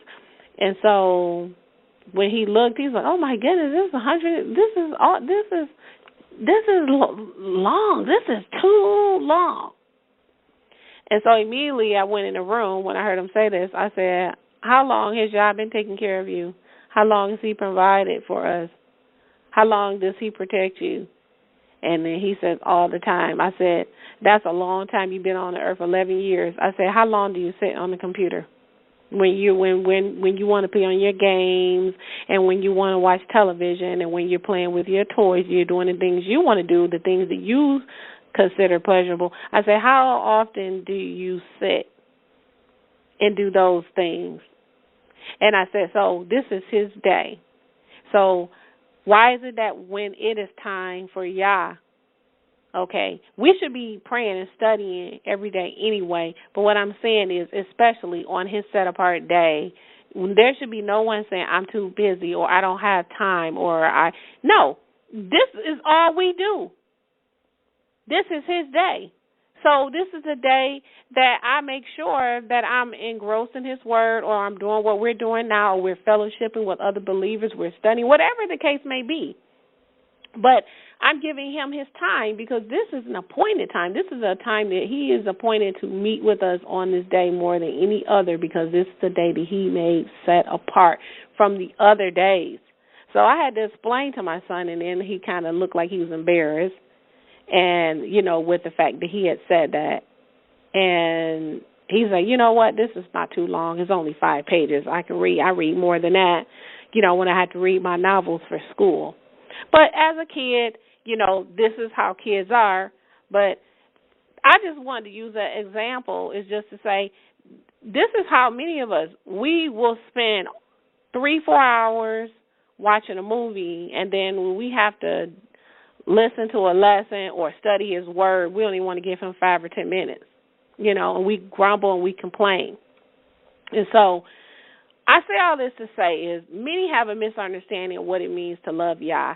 I have been asked before, how do I love Yah? How do I do that? How do I surrender my life to him? How do I, show Yah that I love him with all my heart, all my mind, all my soul, and all my mind? And I get it because before I came into the truth, I was wondering the same things. I often sit and wonder, okay, am I really saved? I don't want to make a mistake and think I'm saved and then be like the people in Matthew 7, and then he's, stand before him saying, "I did this, this, that, and another," and then he says, "Depart from me." So I wanted to know, how do I become saved? Am I showing Yah the love that he requires? So today we are going to reveal how to love Yah. We're going back to the simplicity of the scriptures, the foundational things, and sometimes we get so caught up in who is Esau and the cake not unturned, all that stuff, that we forget about the simple things on how to love Yah, how to give him the reverence that he is due. And so today we're going to reveal again how to love Yah per the scriptures themselves, and we're just going to go back to the basics, and I think that this is needed right now. So again, Matthew chapter 22 and 37, Yahushua said to the religious scribes, the Pharisees, who asked him, "How do you, what is the greatest command in the Torah?" And he responded, "You shall love Yah, your power, with all of your heart, with all of your soul, and with all of your mind." And so, just looking at the world around us, a lot of us, we do not know what it means to love Yah. We think that if we have a nice, warm, fuzzy feeling towards Yah, then that is love. But that's not what love is. And so Yah doesn't care about our feelings. That's what many of us do not understand. It is what we do on a daily basis. Love is sacrificing and is giving up the things that we love for Yah. Again, Yah doesn't care about what we say, but he desires to see our love for him in actions, okay, is what we do. We can say anything with our mouth, but if we don't love him in the way that he has commanded us, and that's the key word, in the way that he has commanded us, okay, then again, we only love him with our mouth, okay? And then again, as Yahushua said, you know, your hearts are far from me. You honor me with your lips and your mouth, okay? You good at talking about me, but your heart is far from me, okay? And so he tells you that his word is in power. His love is in power and it's not in words. So it's not about what you say, but it's actually what you do that is going to show if you truly love him. So I want to read a couple of precepts. You can write these down. The first precept is Deuteronomy chapter 6, verse 4 and 5. It says, "Hear, O Israel, Yah our power is one, and you shall love Yah your Most High with all your heart and with all your soul and with all your might." So this is the third scriptural verse that I've given you that's saying the same thing, that you must love Yah with all your heart, with all your soul, with all your might. This is Deuteronomy chapter 6, 4, and 5 that I just read. And here he was addressing his covenant chosen people, Israel. And the second precept I want to read is coming from 2 Chronicles chapter 15, verses 12 through 15, which reads, "And they enter into the covenant to seek Yah, the Most High of their fathers, with all their heart and with all their soul." So it's here, again, it's saying that they enter into the covenant to seek Yah, the power of their forefathers, and they enter into this covenant, basically saying that they were going to seek him with all of their heart and with all of their soul. In verse 13, "And everyone who did not seek after Yah, the Most High of Israel, was put to death, from the small to the great, from man to the woman. And they swore to Yah with a loud voice and with shouting and with trumpets and with ram's horn. All Judah," so-called African Americans, "all Judah rejoiced on the oath, for they had sworn with all their heart, and they saw him with all their desire. And he was found by them, and Yah gave rest to them all around." So we see here that Judah had sworn that they would seek him with all of their heart, with all of their mind and their soul. They made this covenant that they would do this. You read it for yourself. 2 Chronicles chapter 15, verses 12 through 15. Our people, our forefathers swore to Yah. And not only did he say they swore, but they said it with a loud voice. They were shouting and with trumpets and ram's horn that they would seek him. And then it says when they sought him with all their heart and their soul and all their desire, then they say they were found by him. That's what we just got finished reading when I just read to you about finding him with all your heart in Jeremiah chapter 29 and 13, that you shall seek me and find me when you shall search for me with all your heart. So he's saying the only way you're going to find me is not going to be on the surface. It's not going to be on the surface, but you got to study to show yourself approved. And this is what many of our people, this is where many of our people lack. This is why many of our people go off into deception, because they're really not seeking them with all of their heart. They're seeking them with all of somebody else's heart, or what they perceive to be all of someone else's heart. So the question is then, if Yah say that if this is the greatest and the first command, that you must love him with all your heart, mind, and soul, then we need to know what love is, because the world has a distorted picture of what love is. What love is to the world is basically compromising and accepting and coexisting with all that is not of Yah. You cannot mix the sacred with the profane, the clean with the unclean, and think that you can still love Yah. So let's quickly go to John chapter 14, and we're going to read verses 15 through 18, verses 21, and then verses 23 through 27. John chapter 14, and we're going to read through verses 15 through 18. If you love me, keep my commandments. So this is the first thing that is being said. John chapter 14 and verse 15 says, if you love me, keep my commandments. And I will petition the Father, and he will give you the Comforter, which is the set-apart Spirit, which will end the curse, that he may remain with you forever. Who is he talking about? The Spirit of truth, his set-apart Spirit, the Ruach HaKodesh. He says the Spirit of truth, whom the world cannot receive because it does not see it nor know it. But you know it, for it dwells with you and shall be in you. And I will not leave you orphans. I am coming to you. So let me stop right there. So right here we see that the Mashiach is promising to his disciples. He's telling them, look, if you love me, then keep my commandments. This is the prerequisite to loving me. You got to keep my commandments. And he says, if you do that, then I'm going to speak on your behalf to the Father, and he's going to give you the Comforter. He's going to send you his set-apart Spirit. And he says that his set-apart Spirit is going to end the curse, and it will remain with you, the Spirit of truth. So he tells you that in Acts that he gives his Spirit to those that obey.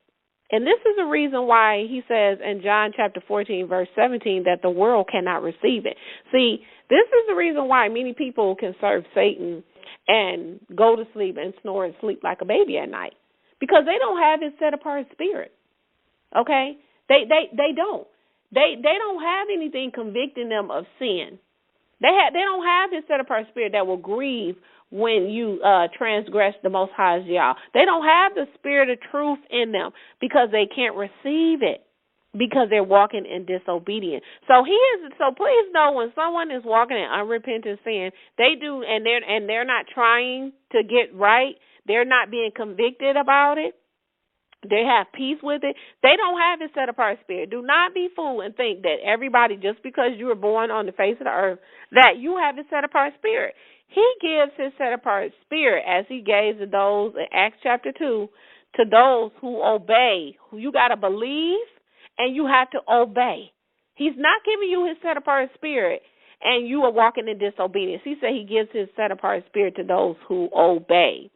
So let's continue reading. John chapter 14, we're going to go down to verse 21. He that has my commandments and keeps them, it is that one who loves me. And the one that loves me shall be loved by my Father, and I shall love him, and we will reveal myself to him. Verse 23, and Yahushua answered and said to him, if anyone loves me, he will keep my word, and my Father shall love him.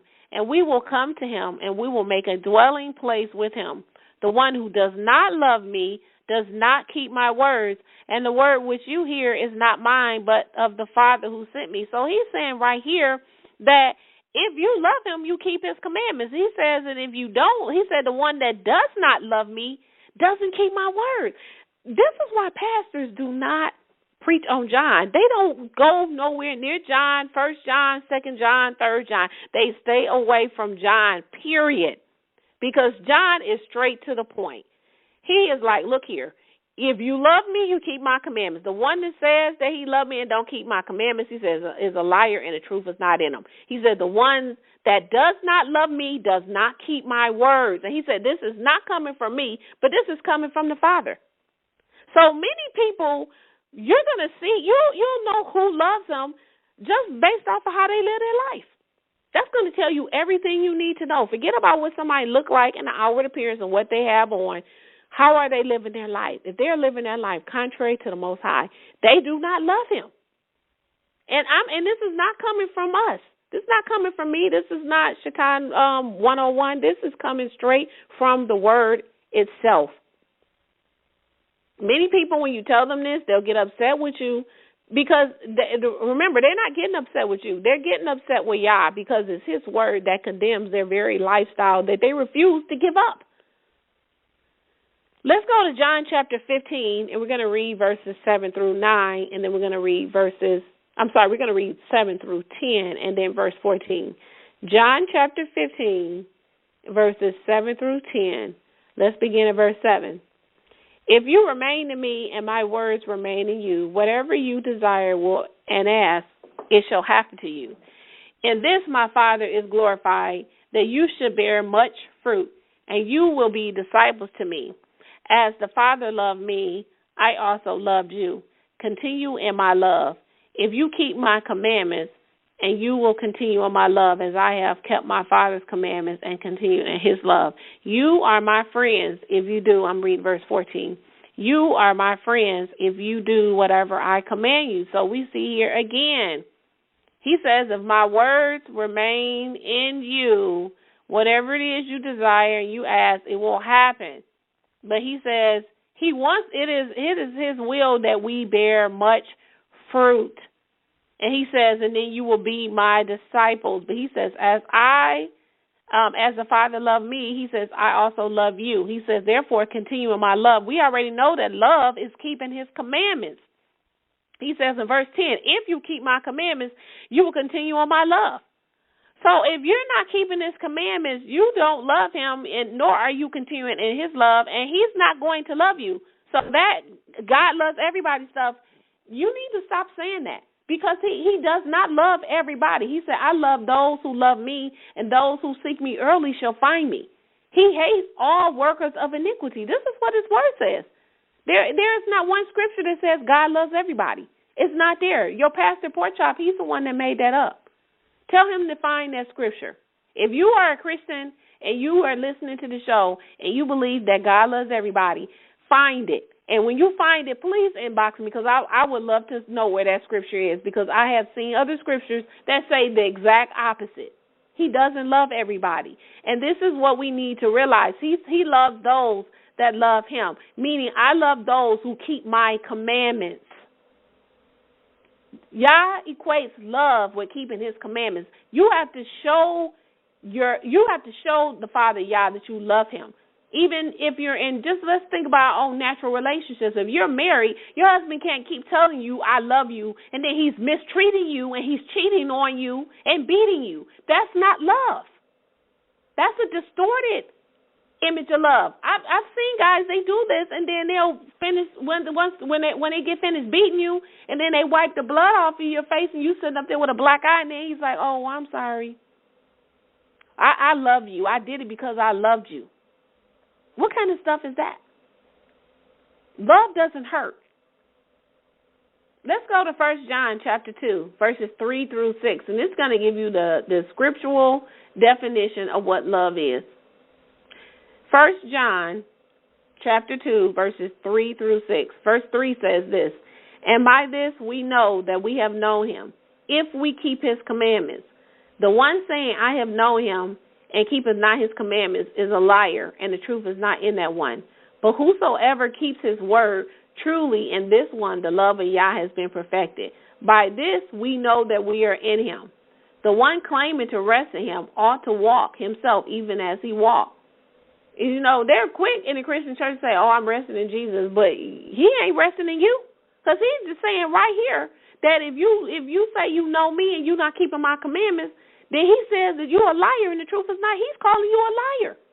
If you're not keeping the Sabbath day and you're keeping Sunday, he's calling you a liar. If you're saying that pork, shrimp, crab, and lobster is clean and you can now eat it, he's calling you a liar. If you're saying that his law is done away with when he says think not that I did away with the law, he's calling you a liar. Everything that they teach you just about in Christianity is a lie. It's lies mixed with truth. A little bit of leaven leavens the whole lump. You got to get rid of all of it. There's no such thing as a little bit of poison. A little bit of poison is going to eventually kill you. You're just you being killed in small doses. So eventually one day you just perish. This is what's happening. Every moment that you continue to stay in institutionalized religion and continue in falsehood, it's like you drinking a little bit of poison every day and you walking closer and closer to the lake to eventually Yeshua says, depart from me, and you all the way in there. I'm reading. I just read 3 definitions already that showed you what love is.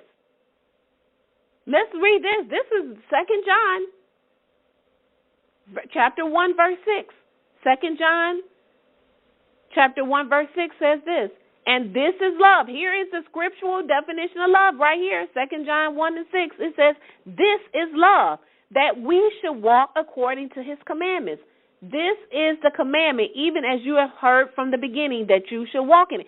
This is love right here. He's telling you, keep his commandments. That's what love is. It's not a warm, fuzzy feeling. He's not going to care about how you feel and you get emotional like you do about your boyfriend that you fornicating with. He doesn't care about that. Yah is not caught up in emotions. He doesn't care about you spreading your hands to the sky and, oh, God, Lord, I love you, and crying like they're doing Sunday church, and he's looking down at you while you eating your pork chop. He doesn't care. I saw a quote the other day, and I said, I'm going to write this down so I can read it. It says, it doesn't matter if you can quote the Bible if you live like you've never opened it. Let me read that again. It doesn't matter if you can quote the Bible if you live like you've never opened it. And I thought that was so profound because we see this all the time where people are playing church and Christianity especially. And I keep going back hammering on Christianity because this is where the majority of our people are. They have the Bible with them when they go every Sunday, but they live like they've never opened it, like they've never read anything in it, because all they do is quote a bunch of catchy cliches that can be found nowhere in Scripture. But they're quoting pastor all day. Pastor said, or Paul said. But they don't even understand Paul. That's why he says his writings are hard to understand, where the unlearned twist them to their own destruction. This is what they have done. I can't wait, and I pray that I'll be found worthy to make it in the kingdom, so that I can see Paul and Yahushua and say, man, you don't know what they did, how many times they blamed you for and told you that because of your writings that we could not eat pork, shrimp, crab, and lobster, and tell Yahushua how they said that your death did away with the law and that you hung the law on the cross when you died. I know Yahushua is listening all the time, shaking his head, because he said clearly, think not that I came to do away with the law. That means don't even put that thought in your mind. Don't even let that be a thought in your mind that I came to do away. He said, I didn't come to do away with it, but I came to fulfill it. To fulfill doesn't mean to do away with. It means to uphold, to endorse, to enforce, to keep, to do. One of the preconditions to loving Yah, again, and to receive the set-apart spirit is to deny yourself, to deny the flesh. That means you have to sacrifice the things that you love so that you can serve the one you claim to love. Go to Luke chapter 9, verse 23. Luke chapter 9, verse 23. Luke 9 and 23 says, for what is it if a man profit? No, that's not, I'm sorry. And he said to all, if anyone desires to come after me, let him deny himself and take up his torture stake daily and let him follow me. So this is not something that just happens one time. It's a fight every single day. But a precondition is you must obey him. Yah does love with condition. He is not an unconditional power. Like they try to tell you, my God is unconditional God. No, he's not, because every time he says, if you do this, then this. If you obey my voice, then I will bless you. Take heed to obey me. If you don't, then these curses are going to come on you.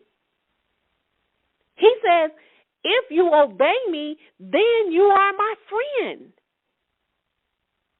Everything that's in the world is a trapping for your soul. It's a trap for your soul. Everything that's in there. The world itself is filled with traps. Just picture the world with a whole bunch of traps everywhere.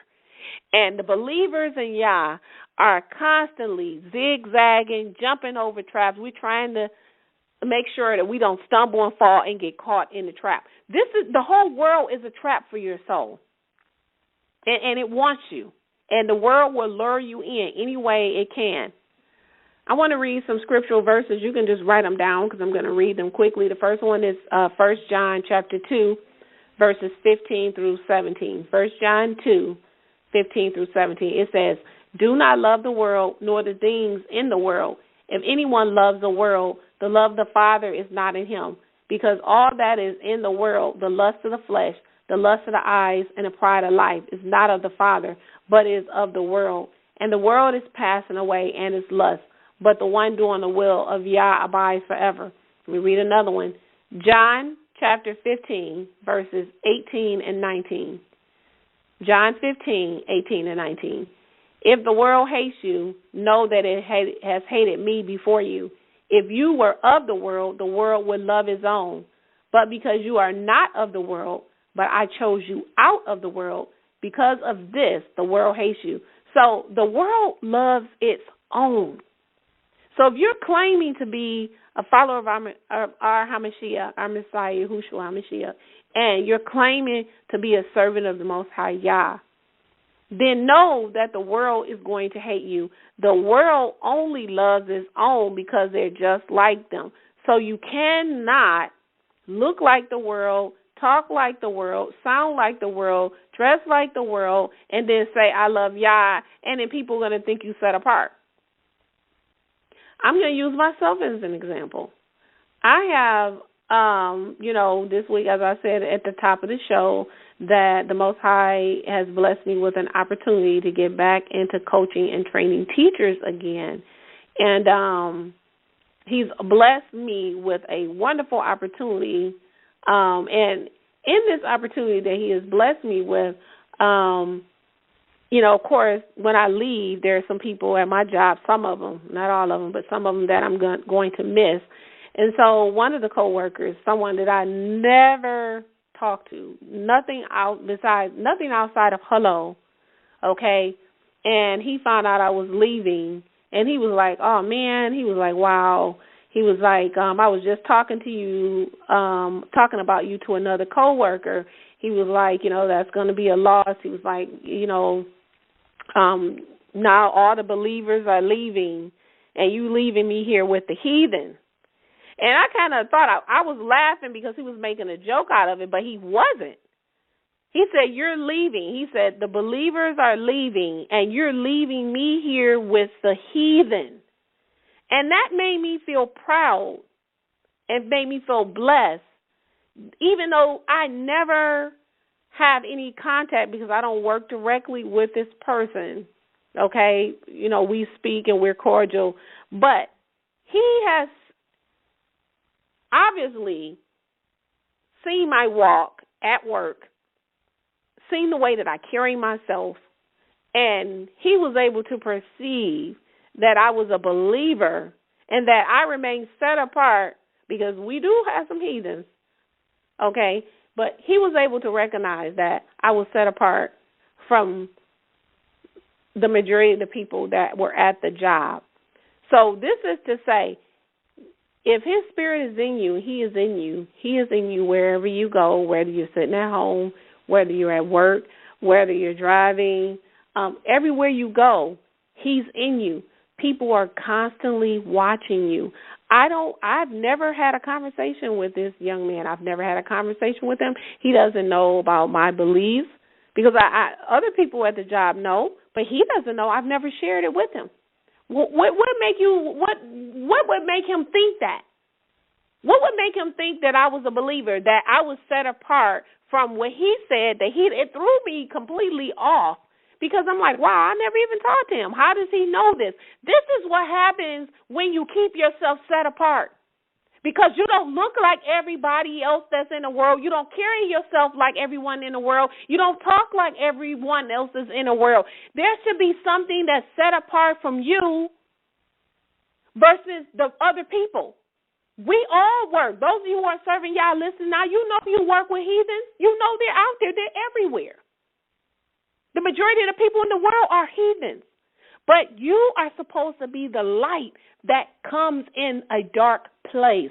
They should be able to see a difference between those who serve Yah versus those that don't. If they do not recognize, you need to check your walk, because there is something wrong if you're blending in with everybody at your job.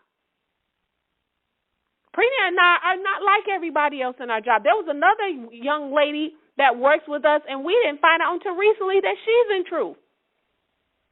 We didn't find out either, because she was saying, I don't celebrate holidays either. And then Prina had a conversation with her, and we found out that she had just recently come into truth, I think, like a year or so, her and her daughters. But we were the only three people, that coworker, Prina, and myself, that did not partake in the Christmas celebrations recently and all the Christmas activities. We remain set apart. That's how you're going to draw someone in. They're constantly looking at you. I don't have to go around and hold up. I don't wear a Yah T-shirt. I don't go toting the Bible around. I'm at work. How did he know this? People who are in the world know when someone else is not, because you're not like them. That is how Yah expects for you to be as his representatives in the earth. He has called us to be set apart. And those who love him and keep his commandments, you're going to stand out like a bright light,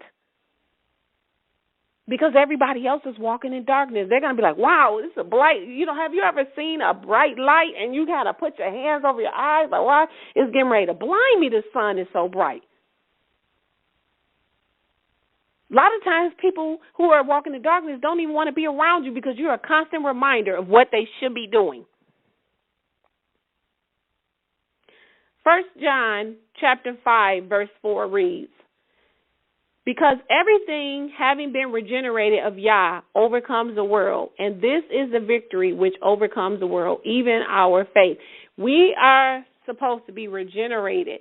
Those who are regenerated and renewed in Yah, you are supposed to overcome the world, not allow the world to overcome you, where you now look like the world. You have no influence on the world, but now the world influences you. This is the Christian community and the gospel music industry.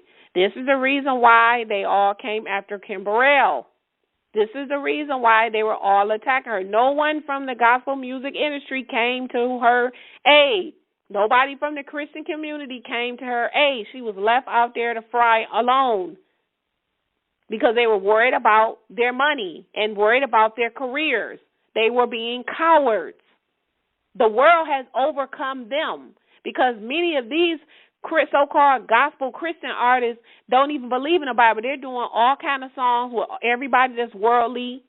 They want accolades and they want to be acknowledged by the world and receive the world's awards, because they're worldly. That's why. There's no difference. They look like the world. They sing like the world. And I was even saying that even amongst the Hebrew Israelite community, they're taking all of the world's music, and then you want to tag Yah name on it. When I hear it, I'm thinking of Lil Wayne and Drake, because you're playing a Lil Wayne and Drake track, and you're going to make it instrumental and then put Yah and Yahushua's name on it and think that I'm supposed to think that's not going to hit the throne room. Yah doesn't want music from the world and then add his name to it and then think this is righteous music. It's not righteous music. It's the same thing that the world is playing, and then when I listen to it, it doesn't take me anywhere but back to the club and the strobe lights. That I was dropping it like it was hot when I was in the club. That's the only thing it's doing for me. It's not making me think of pure and righteous things. And I wish the Hebrew Israelite community would stop trying to tag. I heard something that I can't remember the song, but it's a wicked rap song that they play on the radio now. And I recently heard the song, and I'm like, no, they didn't take this wicked song and now you rapping over it, talking about Yah this and Yah that. I couldn't even pay attention to the words that he was speaking because all I'm thinking about is the wicked artist that this song originally belonged to. Yah deserves better than that. He deserves much better than that. Our people are talented. I don't want to borrow something from the world and create something for Yah. 3 John chapter 1, because there's only one chapter in 3 John, but 3 John chapter 1 verse 11 reads, Beloved, do not imitate the bad, but the good. The one doing good is of Yah, but the one doing bad has not seen Yah. So we should not be trying to imitate the world. We shouldn't.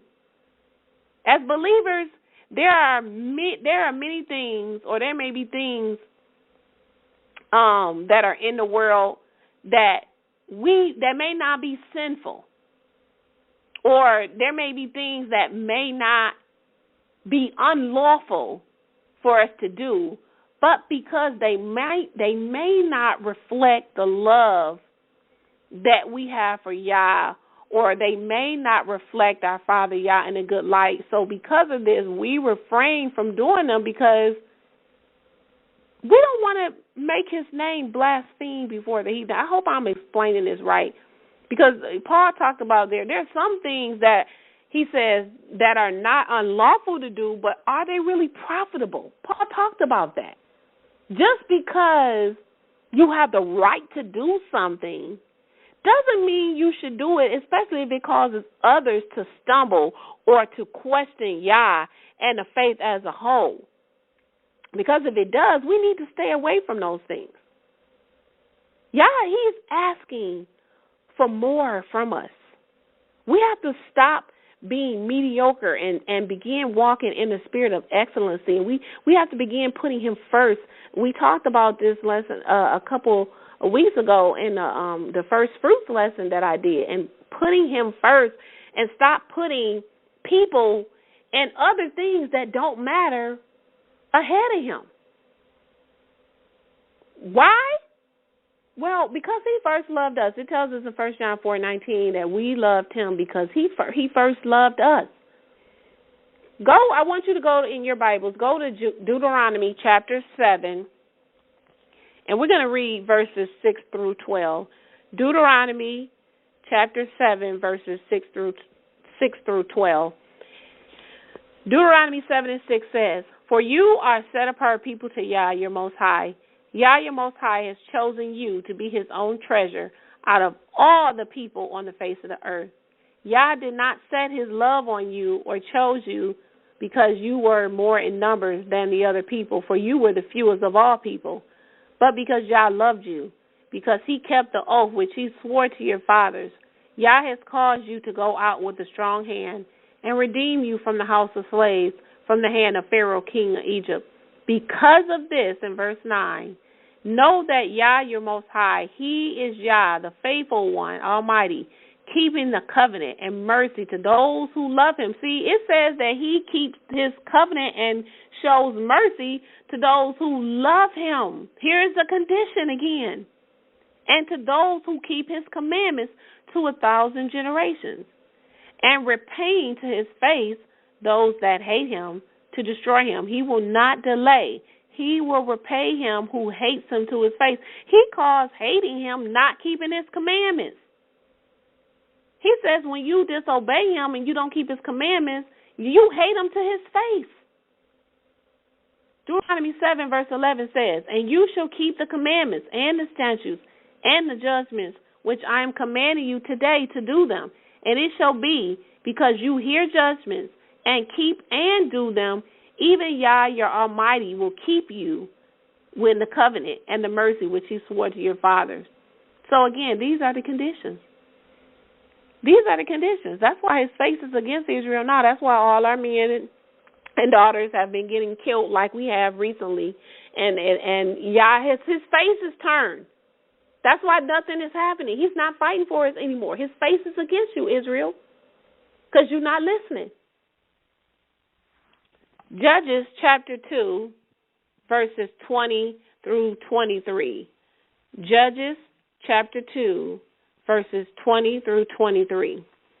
And the anger of Yah glowed against Israel, and he said, because this nation has transgressed my covenant, which I commanded their fathers, and has not listened to my voice, I also from now on will not drive out any from before them of the nations that Yehoshua left when he died, so that by them I may test Israel, whether they are keeping the way of Yah to go in it, as their fathers kept it or not.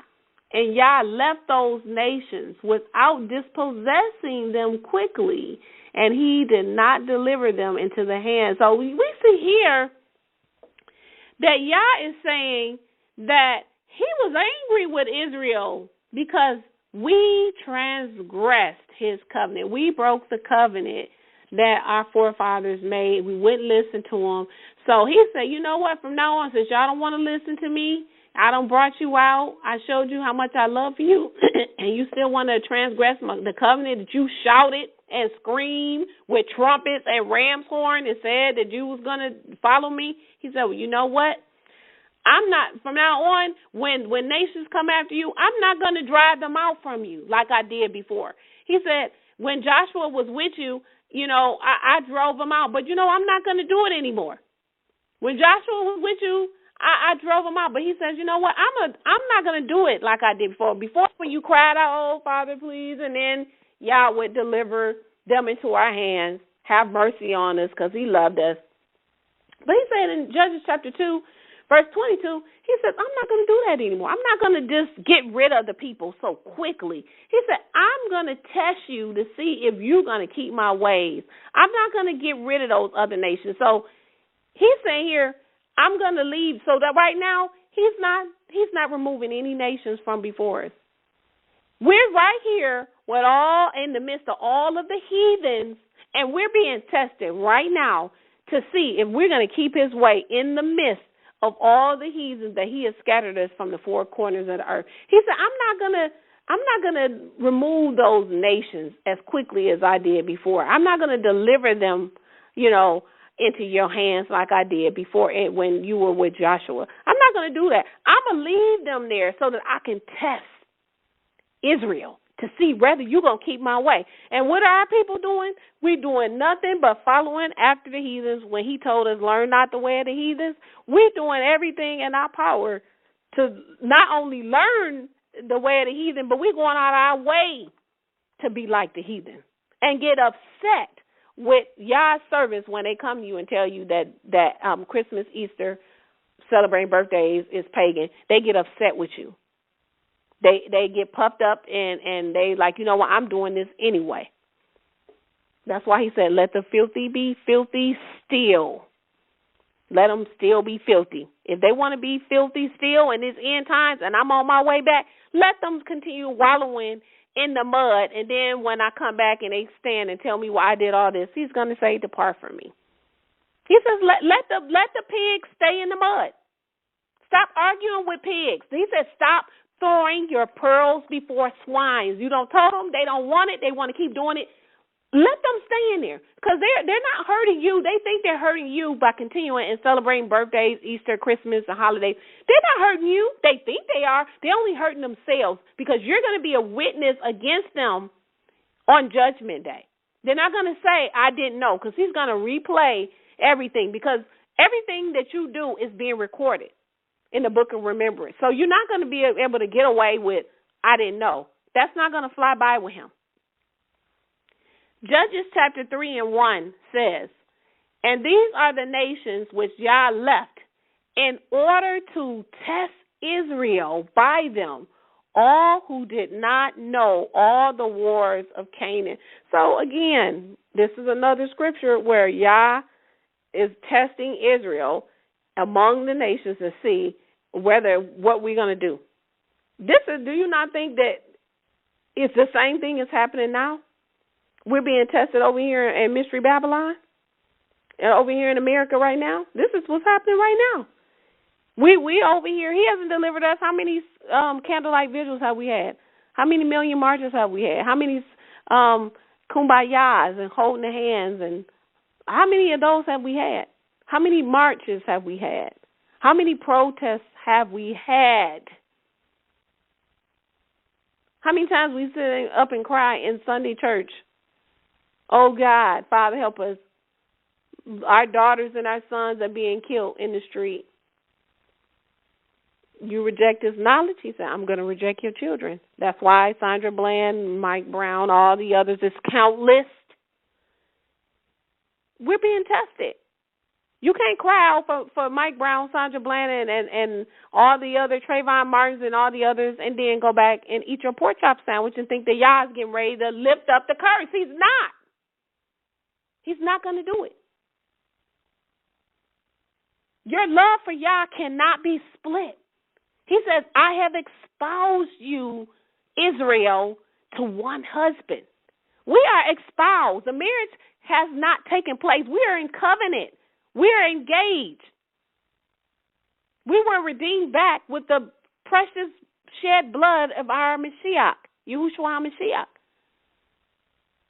So if you are keeping His commandments and you have put away the things of the world and the things that you love so that you can serve Him in full spirit and truth, then you are in covenant relation with Him.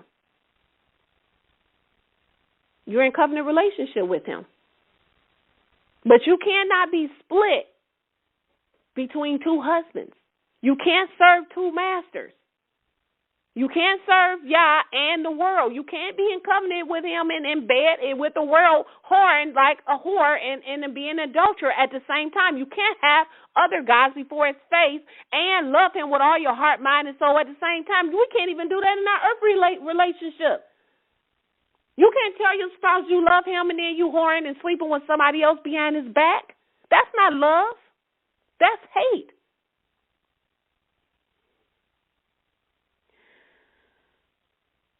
Again, your love for Yah cannot be split because He says that He has espoused you to one husband. So this means that there is no room. He has no room here divided for your affections and your allegiance to Him in the world. Either you stand for Him or you don't stand at all. Either you are for Him or you're against Him. Yah is seeking to find those who will love Him in spirit and truth. That's it. That's what He's seeking. He's seeking. Let me read 2 Chronicles, because I'm gonna show you. He's seeking those who will love Him in full spirit and truth.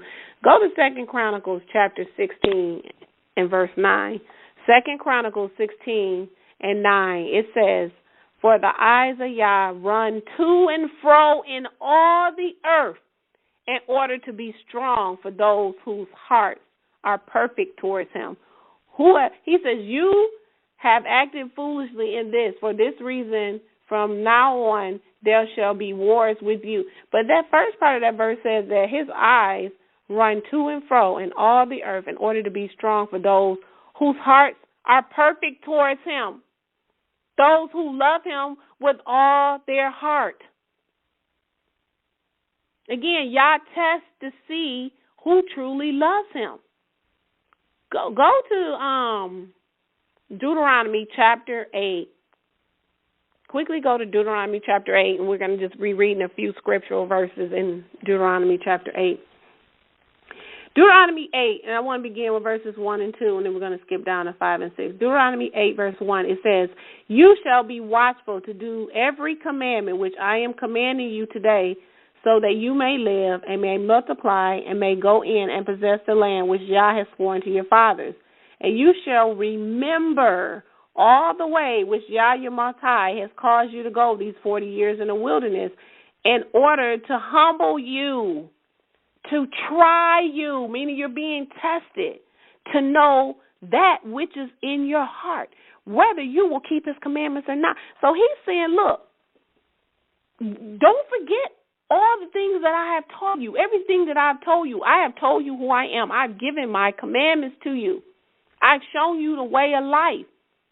He says, but when don't forget all the ways that I have caused you to go while you was in the wilderness. He was trying them to see whether you was going to keep his commandments. He wanted to know what was in their hearts, whether they would keep his commandments or not. Let's go down to verse 5. It says, and you have known with your heart that as a man disciplines his son, Yah, your Most High, disciplines you. You shall keep the commandments of Yah, your power, to walk in his ways and to fear him. Let's go down to verse 11.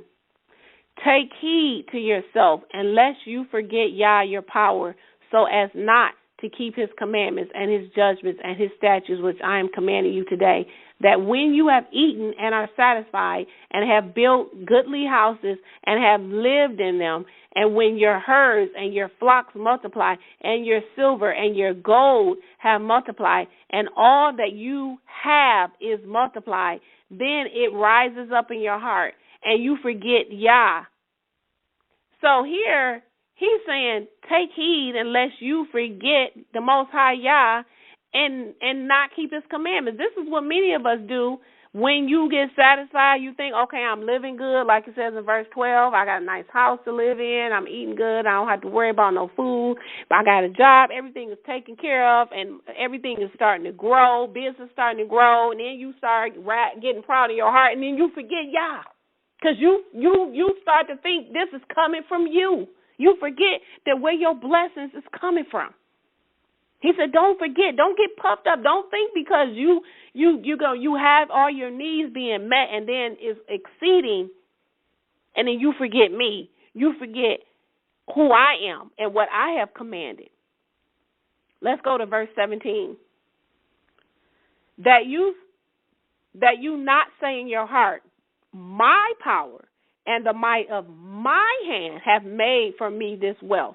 But you shall remember Yah, your power, for in it is he who gives to you power to make wealth, that he may establish his covenant, which he swore to your fathers as it is this day. And it shall be, if you shall forget Yah, your power, and walk after other gods and serve them and worship them, I testify against you today that you shall utterly perish. As the nations that Yah makes to perish before you, so shall you perish, because you did not listen to the voice of Yah, your power. So he's saying the same thing. He is saying, celebrating holidays will send you to the lake. This is what you're reading. When you forget about Yah, you don't keep his feast days, you don't keep his Sabbath, but you sitting up in Sunday church every week, you sitting up celebrating Happy New Year's, you celebrating the Christmas, Easter, you walking after the other guys and you serving them and worshiping him, but you refuse to keep his set apart day because you're talking about Pastor said, even though it's sitting up here in the 10th commandment. He said that this testifies you against you. He says that you're going to perish. We have to have reverential fear of Yah. There is no reverential fear of Yah from those who are in the world. They don't fear him. So what is it, and how do we reverentially fear Yah? How do we fear Yah? Let's go to, I want to read a couple precepts, because it's going to show us, and Yah's going to tell us in his own words how to fear Yah, how to reverentially fear Yah. Deuteronomy chapter 31, verses 12 through 13.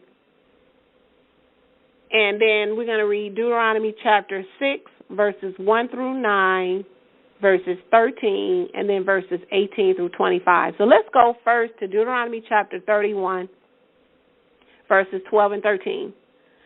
Assemble the people, men and women, and the little ones, and your foreigner, which is a stranger, who is within your gates, so that they may hear, and so that they may learn, and may fear Yah, your power, and take heed to do all the words of this Torah, and their sons who have not known shall hear and shall learn to fear Yah, your Most High, all the days which you live on the land where you are crossing over the Jordan to possess it. So Yah is saying right here, assemble everybody, your men, your women, your children, the foreigner, meaning the stranger that's with you.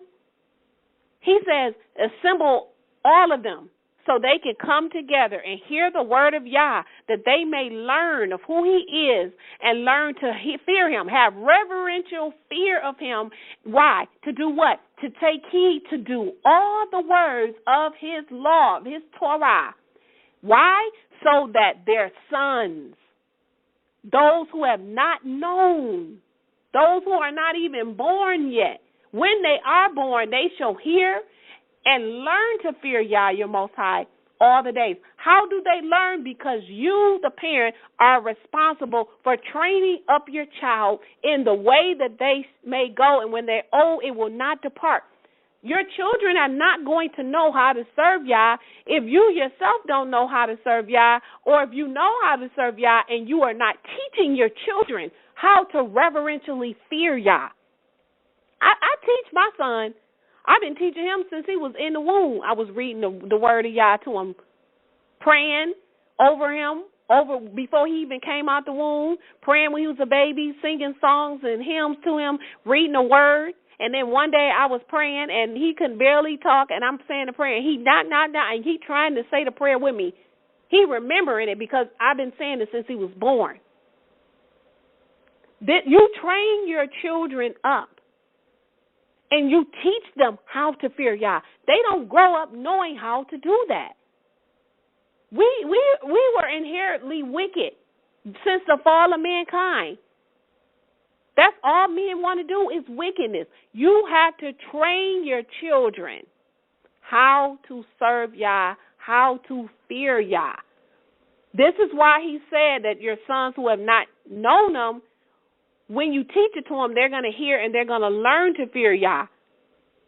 This is why many of our children are gone out. And I'm not talking about no preacher's kids.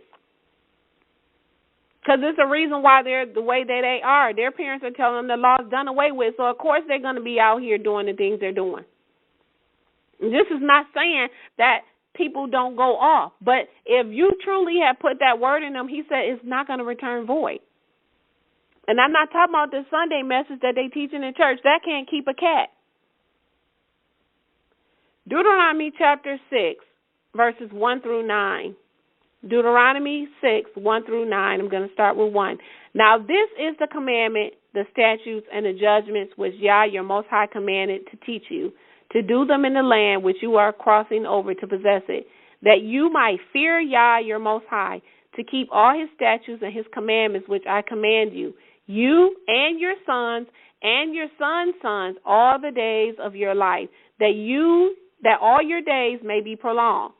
Hear then, O Israel, and take heed. I'm reading verse 3. Hear then, O Israel, and take heed to do it, that it may be well with you, that you may increase greatly as Yah the Most High, your fathers, has promised you in the land flowing with milk and honey. Hear, O Israel, Yah our power, Yah is one. And you shall love Yah, your Most High, with all your heart, with all your soul, with all your might. And these words which I am commanding you today shall be on your heart, and you shall diligently teach them to your sons.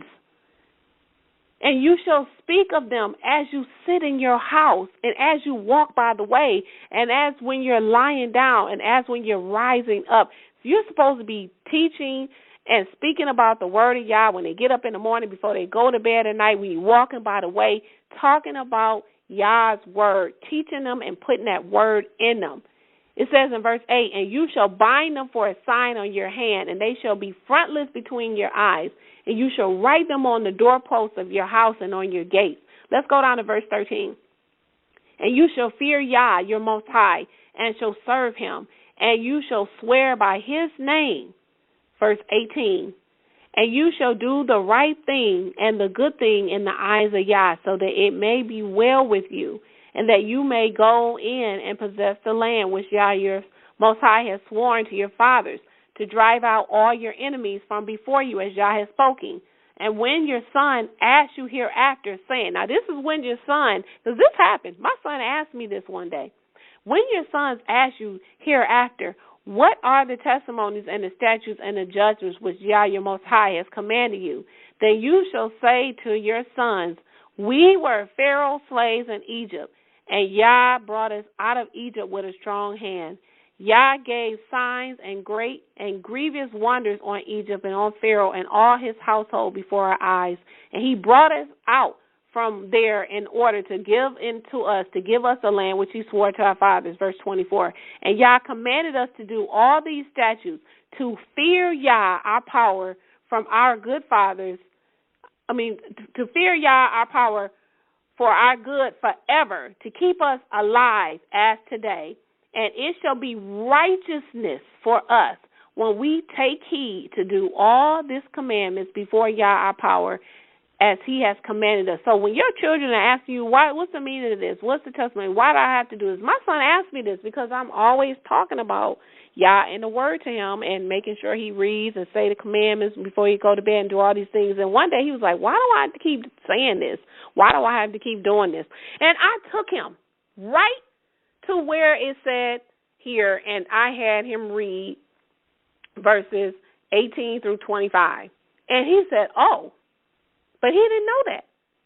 He wanted to know, why do I have to keep saying this all the time? Why do I have to keep saying these commandments? Why do I have to keep doing this? He didn't understand it when I took it to him, because I had to explain to him what happened, what the relationship that Yah had with Israel, how he came to know us and love us, the covenant and promise that he made to our forefathers Abraham, Isaac, and Jacob. And when we were in Egypt and we were moaning and crying and groaning, and because of the harsh treatment of Pharaoh. And I explained to him what he did and how he brought us out, and he showed us. So he was courting us then. He's showing you, just like before you get married, your husband is going to do everything for you. He's going to court you. He's going to be nice to you. He's going all out of his way to show you how much he loves you during that time he's courting you. He's showing you his best.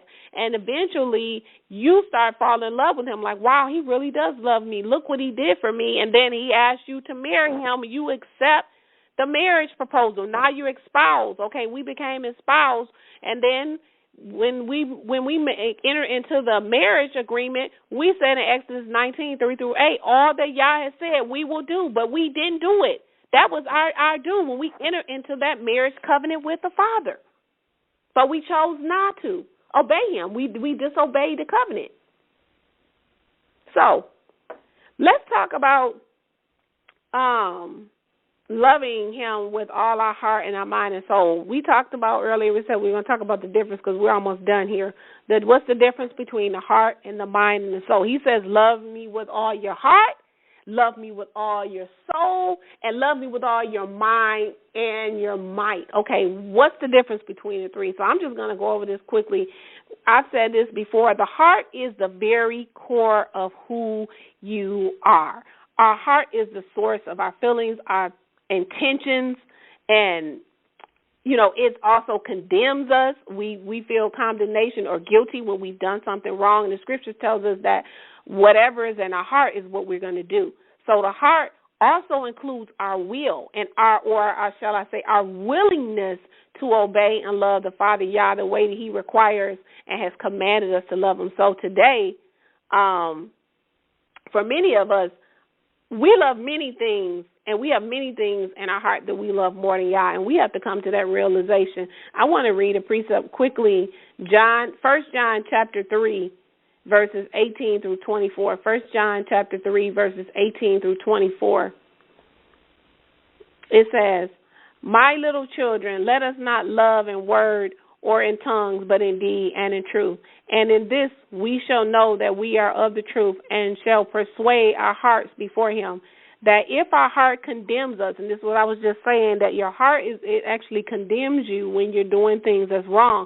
But it says, if our heart condemns us, how much more then will Yah, who is greater than our hearts and knows all things? Beloved, if our heart does not accuse us, we have not confidence with Yah. And whatever we ask, we will receive from him, because we keep his commandments, and we do the things pleasing before him. And this is his commandment, that we should believe in the name of his son, Yahushua HaMashiach, and love one another even as he has commanded us. And the one keeping his commandments is guarded by him, and he will dwell in him. And by this we know that he abides in us, and by the Spirit which he gives to us. And see, the heart,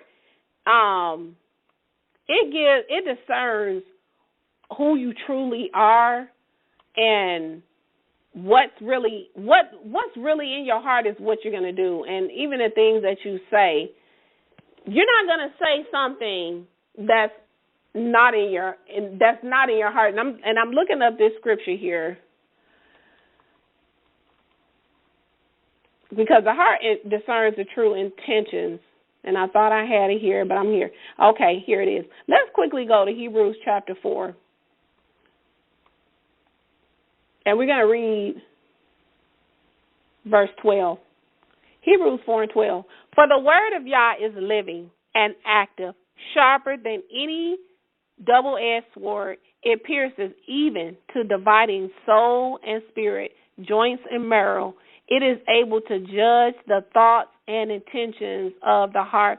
So we know that his word, and this is why I say that the word either draws you near or pulls you away, because the word of Yah, it's alive.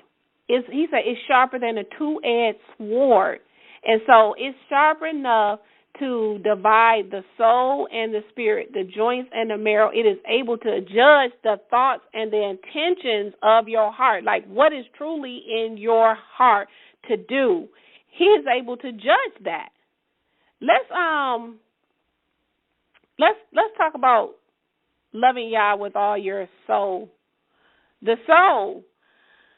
When you love Yah with all your soul, you love him beyond your physical body. You love him even unto death, because your fear of him is not in this earthen vessel.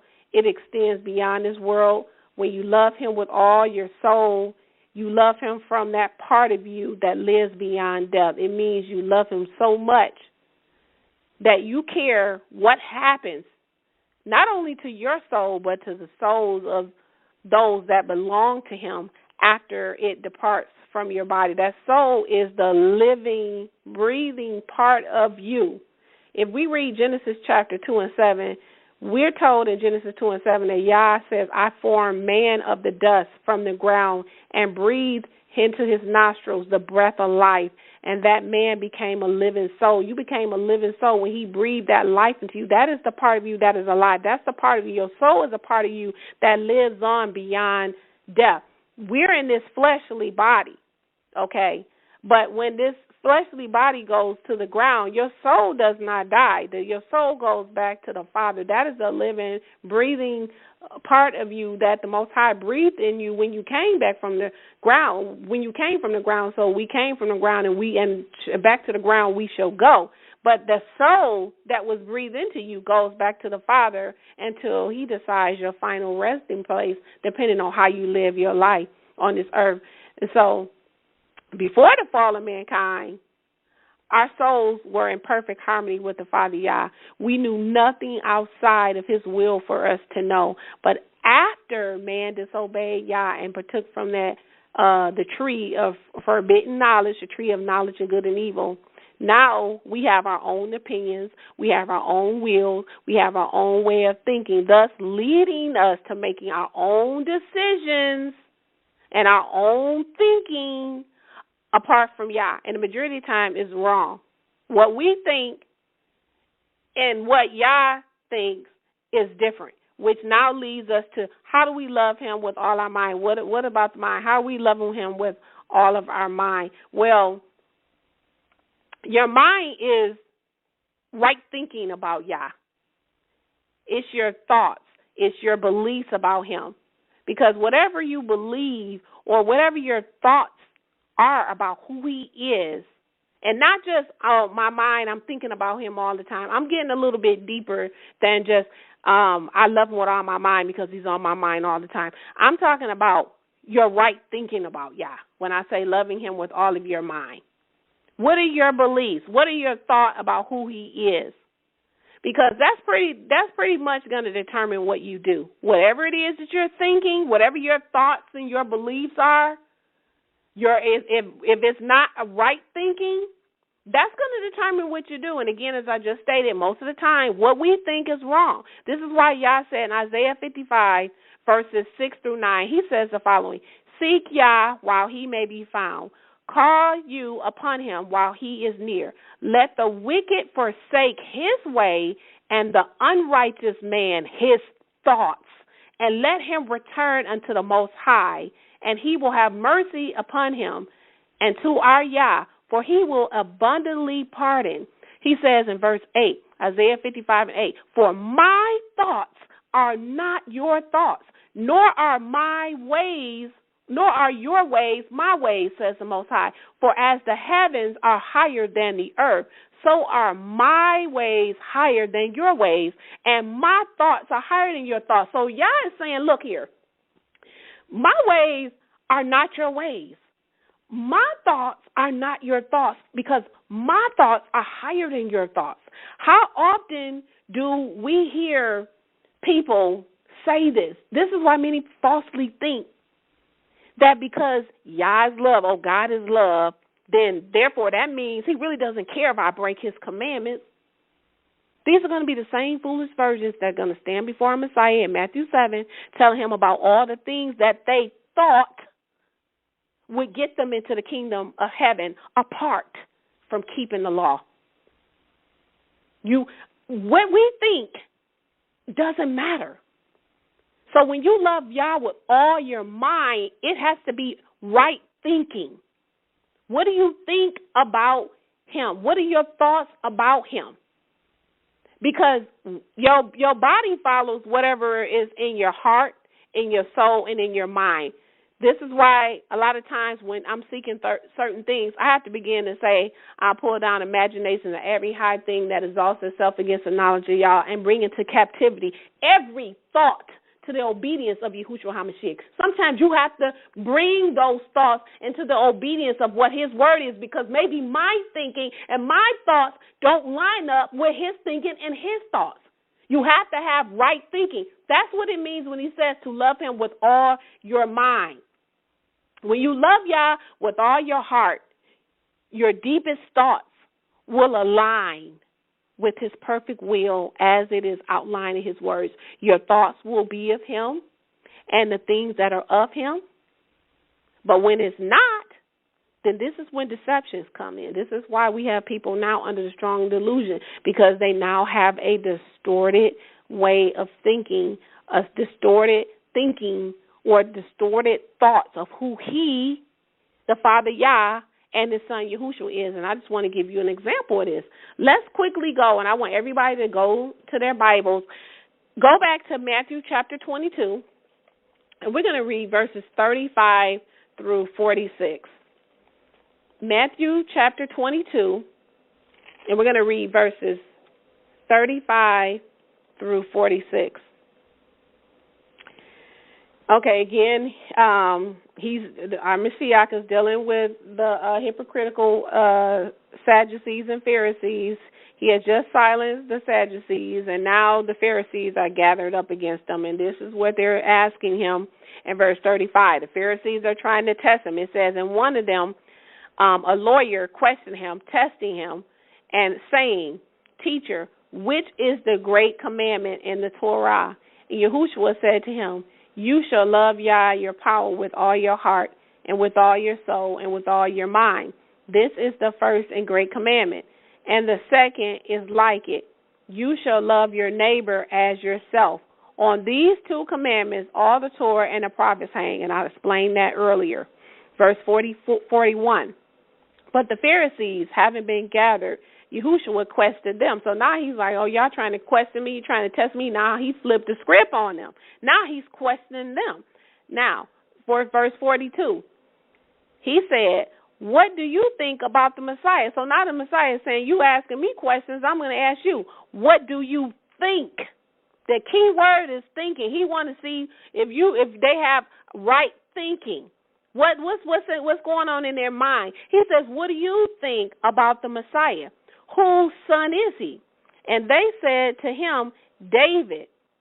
Then he said to them, then how does David in spirit call him Yah, saying, Yah said to my Most High, sit off by my right until I should put your enemies as a footstool under your feet.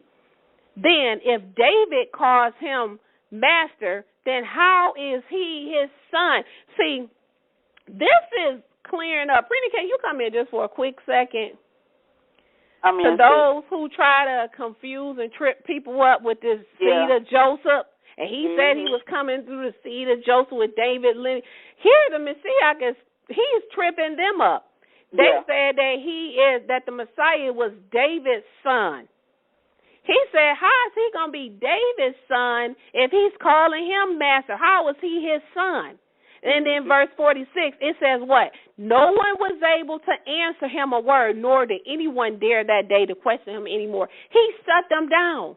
Yeah. This is the same thing with people going around saying that Yeshua is not the son of Yah, saying that it was not from the set apart spirit, that it was through the seed of David, that an earthly man who came through Adam, sinful, who also came through the line of Jeconiah that was cursed, saying that he was his son. This is the same stuff that he's saying right here. Well, it said he was coming through David's lineage. He said, how is he his son if he's calling him master? This is not making any sense. This is the same thing. This is once again right thinking. People do not believe what on him as the scriptures say. It says, the scriptures say, and the Messiah came to be. This is how he came into this world. By Yah's set apart spirit. Yah is the Father. That's his son. He tells you how he came to be. And then people want to come out here with this, Joseph is the father mess. Oh, well, he slept with Mary and he was trying. I heard all kind of versions. Oh, he was embarrassed because he got her pregnant and then he didn't want to embarrass her. So you trying to say that our Messiah came through an adulterous woman? Y'all brought him through people who fornicated? Really? That doctrine is blasphemous. I would stay very clear away from someone teaching that kind of doctrine because that is anti-Messiah doctrine, and someone is basically telling you that he is not the son of Yah. And he said, who is an anti-Messiah? He who says that the Messiah is not the son of Yah. That's how Satan is tricking people. Some of y'all going to be trying to be so deep, you're going to deep yourself right out of your own salvation, attributing the works of the set-apart spirit to an earthly man, saying that an earthly man's blood was clean enough, pure enough, righteous enough to atone for the sin of all men. Our Messiah came through two people who was fornicating. You need to listen to the people, stop listening to people who are speaking against what the word says. That doesn't make any sense. If you don't know how he came to be, you need to go back and listen to our lessons about the virgin birth. There's nothing too hard and nothing that our Father Abba Yah can't do. Now let me get back here because I'm not talking about that, but I had to say that because he threw it back on them. Who do you? He even asked the disciples, who do men say that I am? He said, what do you think? What do you think about the Messiah? Where's your mind at? Isaiah 65:2 says the following.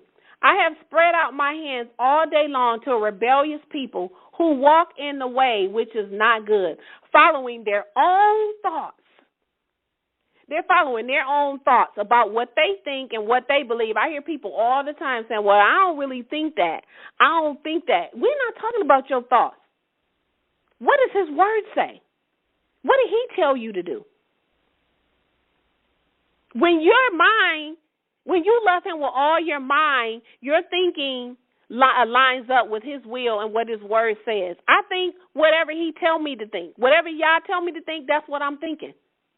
Because at the end of the day, I can't stand before the Mashiach and say, well, you know what, even though I know you said your law wasn't done away with, but I thought, oh, well, I know you said that pork, shrimp, and crab and lobsters were abomination, but I thought that's not going to count. Let's explain with all thy might. When there's some other scriptural verses that say to love Yah, thy power, with all thy heart, all thy soul, and all thy might. And in 2 Kings chapter 23 and verse 25, we're told that King Josiah, he turned to Yah with all his heart, with all his soul, and with all his might. And so the meaning of loving Yah with all your might is basically translated to mean your strength. And so our strength refers to all that we have the ability to do. When we turn our entire heart and our entire soul and our entire mind to Yah, then our body will follow, meaning how we live and what we do will entirely change. The things that we used to do, we won't do anymore. The places we used to go, we won't go anymore. The things we used to love and enjoy, we'll begin to hate and detest. Why? Well, we formerly used all of our strength to serve ourselves and used all of our strength to serve the world while we were yet still in the world. But as our love for Yah and his son grows, then we begin loving them with all of our heart, all of our soul, and all of our mind. Our outward actions will begin to change. Things that used to occupy our time and our energy will no longer be there. They'll no longer be there because of who we now love. Life is going to throw many curveballs that are going to cause pain. It's going to cause suffering. It's going to cause tribulation. But Paul said, what will take you away from the love of Yah? I want to read this testimony. This was a powerful testimony. I'm just reading it quickly, and I'm reading it exactly as, so they don't know the names, but I'm reading it exactly as. My name is Lloyd Chin. Since the age of 15, I have been a Christian and attended various Christian churches over a period of about 20 years. I believed in God, and I believed God was not present in most of the churches that I attended. I gave up on church for about 7 years. I was a sinner, but did not realize I was wicked. One who thought he knew God, but was in fact far away from God, most likely headed for eternal flames and damnation.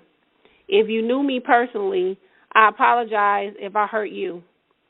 I was proof that you can be in church for 20 years, confess the Messiah as the Son of God, or confess him as your personal Savior, yet be still headed for damnation. The power of sin and death was in me, and it had not been defeated. Mercifully, God called on my wife. He healed her heart from childhood torments through the power of the Holy Spirit, and we returned to church. Approximately 3 days later, the Holy Spirit came to convict me of my sins. He showed me people that I had hurt just by living for being selfish. I broke down and wept every day for about a week. Before this, I had never cried more than 2 drops of tears in over 25 years. I was a hard person. After this, I surrendered my life over to the Messiah because I realized that I was a hopeless sinner. Church never really told me that I was wicked, even though the Bible clearly said so. Even when I tried to do good, I hurt people. I repented from my sins and forgave everyone that had hurt me. Within a few weeks, I was water baptized. Unfortunately, once again, we discovered that the church that we were attending was asleep. It was filled with nice people, nice music, nice sermons, but it was undeniable. The power of the living God was not present. To the best of my knowledge, no one was ever healed or delivered from unclean spirits in church. If deliverance happened, it was behind closed doors and no one ever spoke about it. No one ever taught me how to rebuke the devil or discuss spiritual warfare. I was disillusioned with the church because it was not the church that was in the Bible. So I kept seeking God daily. Within a short time, a few weeks, God opened another window, and to my amazement, I discovered that God was very much alive in the lives of some people. Clearly, the problem was me and not God. I concluded that my life was simply not holy enough for God to use. I had to turn away from sin and use the name of the Messiah to overcome the desires of my flesh. Brina, can you come in just for a second? Yes, I'm here. Just listening to this testimony, clearly he doesn't know, as far as the names. Because people get caught up in all the names and stuff, but they're not living right. But this is someone who was basically saying, I've been in church since he was 15. And he said he was a sinner, but he didn't realize he was wicked. And he said he thought that he was on his way to heaven, but he was headed for eternal flames. And what really stood out to me was that when he finally realized that there was no power in church. Yeah. And then he realized when he said that church was sweet. Yeah, when he said the church was filled with nice people, nice music, nice sermons, but it was undeniable that the power of the living God, he said, was not present. It wasn't there. He said nobody was ever delivered. Nobody was healed from unclean spirits. Nobody taught me how to rebuke the devil. He said he was disillusioned in the church, so he kept seeking God on his own, he said. And this is how I felt when I came out of the Christian church. The same way. He said he realized that the problem was him, because oftentimes people will start blaming the Bible. You know what I'm saying? Getting upset with Yah. He said he realized that the problem was him. It wasn't Yah. And he realized that his life was not set apart enough to be used by Yah. He says that you have to search him diligently. And when you search for him with all your heart, he says, that's when you're going to find me. Not until you do that. Some of you haven't found him because you're not searching for him. You're not really looking for him. Sometimes there will be no change in your life until you diligently serve him in full spirit and truth. I feel like I'm learning more of him now than even when I first came into the truth. In 2 John chapter 1, verses 9 through 11, it says the following: everyone transgressing and not abiding in the doctrine of the Messiah is not in him. The one abiding in the doctrine of the Messiah, this one has the Father and the Son. If anyone comes to you and does not bear this doctrine, do not receive him into your house and do not speak a greeting to him. This is why we reject the religion of Christianity, because it doesn't bear the original doctrine of our Messiah and the apostles and the prophets. They teach falsehood. It is never by constraints that we love Yah, but rather love itself is what drives us to obey Yah. It's not by constraints. It's Yah's love. What am I talking about? Keeping his commandments. That's what's going to drive you. That's what's going to open up the door to your understanding. That's what's going to convince Yah that you are worthy of him placing his set-apart spirit, his Ruach HaKodesh in you. He's not going to give you his set-apart spirit and you walking around in disobedience.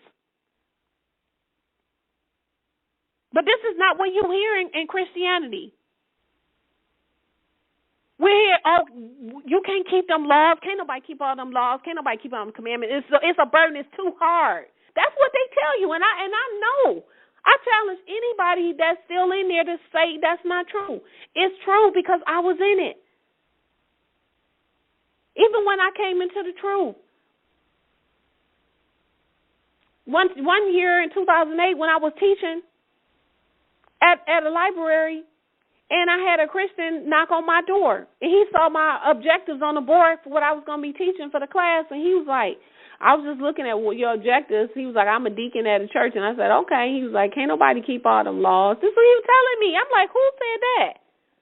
What laws? Can't nobody keep all them laws. It's too hard. This is what they are. It's like they go in church. They are programmed. That's why they send them to Prina. You can come in because I'm at the end now.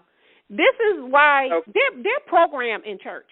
Yeah, they're programmed. That's why they say those things, because they're programmed. They're programmed. This is why they send them to I call them the cemetery school. This is why they go to school. You do not need to go to seminary school to learn the word of Yah. Yes.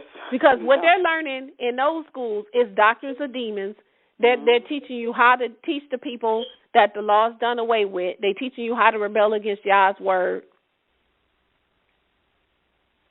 They're teaching you how to get the people excited so you can steal all their money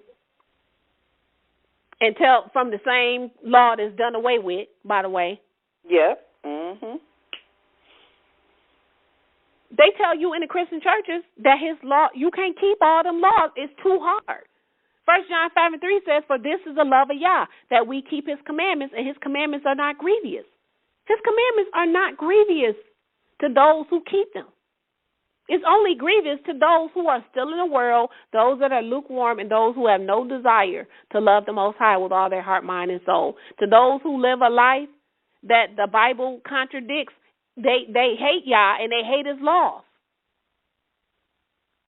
They profess to know Yah, but as Titus 1:6 says, by their works they deny him, are abominable and disobedient, condemning every kind of good work.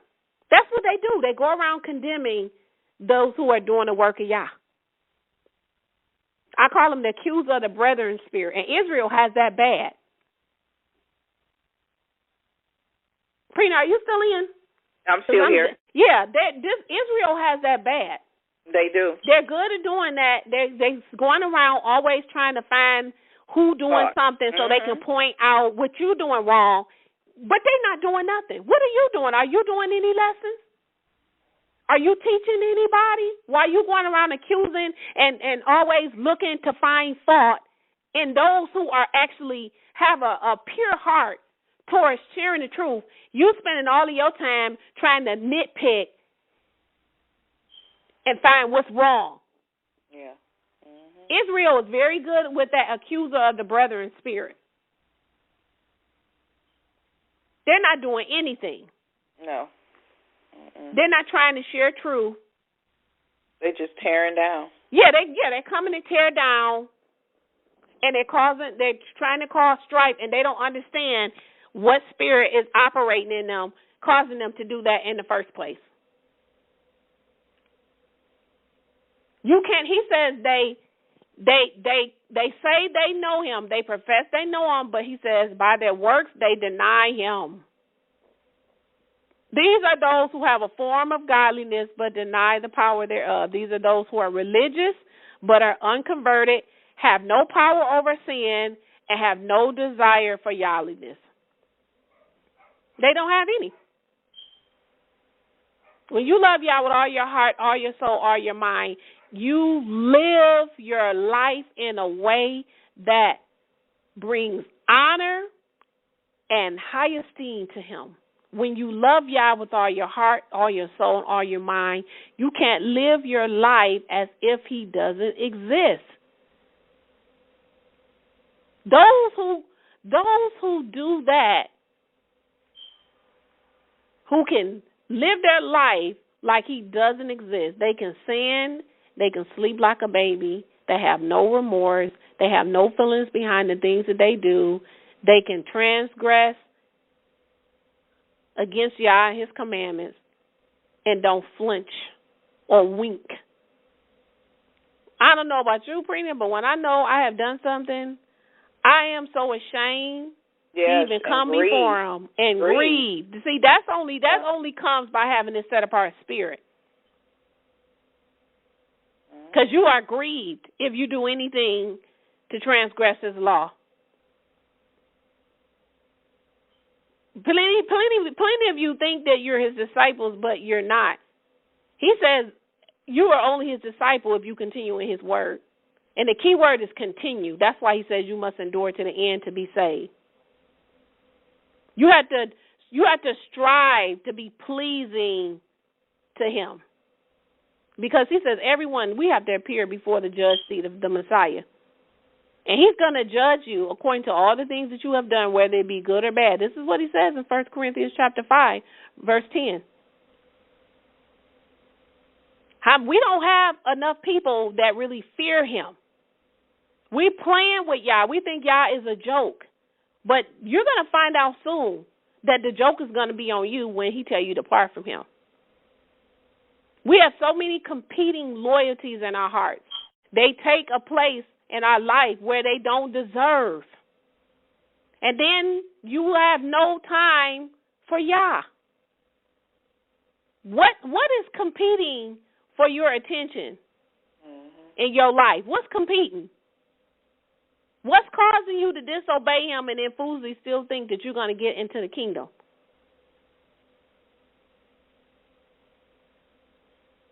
Yah don't have to compete with nobody.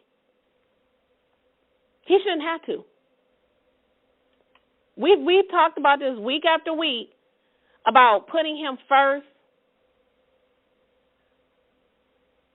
And it's been resonating with me because I want to make sure. Yeah. I want to make my election sure. Mm-hmm. And I can't do that if I'm prideful in my thinking and thinking, oh, I just got this. Yeah. You know what I'm saying? I got this. Don't worry about it. Yeah, that's true.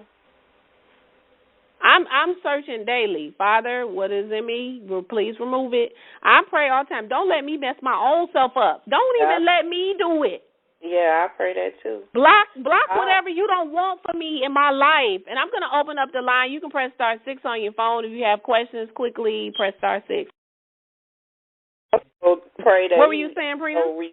I said I also pray too that he reveals, anything that is not of him in my heart. Just bring it to the forefront, so that I can repent and turn away from it. I don't want anything to be a snare to me, not even myself. Sometimes we could be a snare to ourselves and we don't even know it. Yeah, that's the bad part. Yes. when you are impeding your own salvation and you think you're on your way, and then we don't want to be like those people who stand before him on Judgment Day, because that's a prophecy of what's getting ready to happen. Yeah. These were people who were believers. These were people who loved him with part, but not with whole. So this is just kind of going hand in hand with the previous lessons, the first fruits lesson, continuing to get home. He has to be first. Yeah. We have to put him first. We can't keep putting him on the back burner and fitting him in. Whenever we get time, we give the world and everything else all of our time. We chasing after men that don't love us, chasing after women that don't want you, chasing after job, chasing after money. We spend all our time. We want overtime at our job, and knowing that that's going to cause you to not have time for Yah. We have to stop. Yeah. And decide what's more important. Having more money is not going to get me into the kingdom. I'm being taken care of if I got a roof over my head and clothes on my back? If working extra hours is going to interfere with me diligently seeking him with all my heart, mind, and soul, then I don't need that job.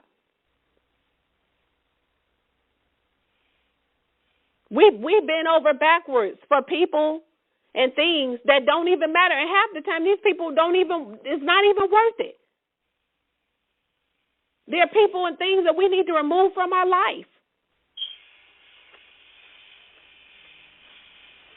Any thoughts on today's lesson? Anything stood out it's just been connecting with the urgent message, the previous message that you have been teaching over the past few weeks to basically get your house in order, while you have time, and to seek him while he may be found, and if that's not urgent enough, then I don't know what's urgent, because we are definitely going into the times where tribulation is going to be grievous, and we need to have our heart and our mind and soul rooted in His Word, so that we can remain and endure and stay steadfast. And if you don't have that, you will quake at the very second that you under persecution. Well, for me, that's going to be the case. I just think that the Most High Yah is just leading, His servant, you, and giving you lessons to urgently warn, His people to examine their hearts, to get it right, and to really reverence who He is, because a lot of times we think we, fear Him and we love Him with all our heart, mind, and soul, but, you made a great point. Which part are you putting the focus in? What part? Is it your whole, or are you loving Him in parts? And so that really just being in love. Are you love Him or in love? Being love and in love is two different things, because we say, I love Him, but I really ain't in love. We know there's a difference between the two. You know what I'm saying? And so with Yah, He doesn't want part of you. No, He wants your whole heart. That's why He says, and this is a command. This is not something you can think about doing. This is a commandment. With all your heart, all your mind, all your soul. Yeah. All. And I explain that with the thought, because it's more than when you love Him with your mind. It's more than just, I think about Him. No. Yeah. What are you thinking? Because what's in your mind and what you're thinking is gonna lead you and what you actually do. Yeah, what you do. Because those thoughts, if you thinking on, fornication, the next thing you know, you out fornicating. Yeah. And what you think about it, a lot of times things are wrong, but when I'm thinking about that, I'm thinking more of people who are actually, they're thinking things and their beliefs don't align with Scripture. Yes. And they're thinking, and this is what's going on in Christianity, what they think of Him, even the Mashiach, when I, read the Matthew chapter 22. With David, yes. With David, he asked, what do you think? That was just that'll shut down the whole, when you read that, because, I didn't look at it that way. I mean, I, read that Scripture many times, but when you read it, and, when I was thinking, I'm like, it just shut down that whole, the Joseph seed of is the seed of because they keep talking about he said he was coming through David's seed. It's like, okay, but who am I? What do you think? He wanted to know, what do you think? What's your mind like? What's your mindset like? Because basically what it is, whatever you think is what you believe, and what you believe is what you do. So that people are now teaching the seed of Joseph, which is a blasphemous doctrine. And he's saying basically, okay, if I'm David's son, then why is he calling me master? They didn't even, it says that nobody even was able to answer him. Then nobody even dare to question him anymore. He shut him down. Yeah. Doesn't make sense, people. Because if Joseph was a father, he came through fornicators that would make him curse. That lineage was cut off through Joseph's side. People don't understand Scripture. Yeah. Don't let nobody, because if you believe that, you've already condemned. Yeah. Because you are anti-Messiah. That's blasphemous. Yeah. All I can do when I stand before Him is tell Him what your word said, that you were His father. I'm not getting ready to come and teach that He came through somebody else when your word told me Joseph and Mary, they were righteous. She was a virgin, and Joseph was a righteous man. He would not have got her impregnated her and then try to hit her and divorce her and make her look like the whore if he was whoring. So you trying to say our Messiah came through that? Yeah. Come on now. Y'all got to think. Don't be led by people. I don't care how learned they seem to be. I see these videos all on YouTube and people teaching on Facebook, teaching this crap. Yeah. They may be learned in a lot of things, but when they come with that, that's how Satan comes. He'll let you get all this truth, and then he'll slip in some falsehood. All you got to do is slip in that. If he gets you to believe that Yah is not the son of the Messiah, that he's not his son, he got you to be an anti-Messiah. He got you to blaspheme. That's blasphemous, and that's the unforgivable sin. Unforgivable sin, yeah. Mm-hmm. You have to believe on him as the scriptures say. It does not say that Joseph was his father. It doesn't say that.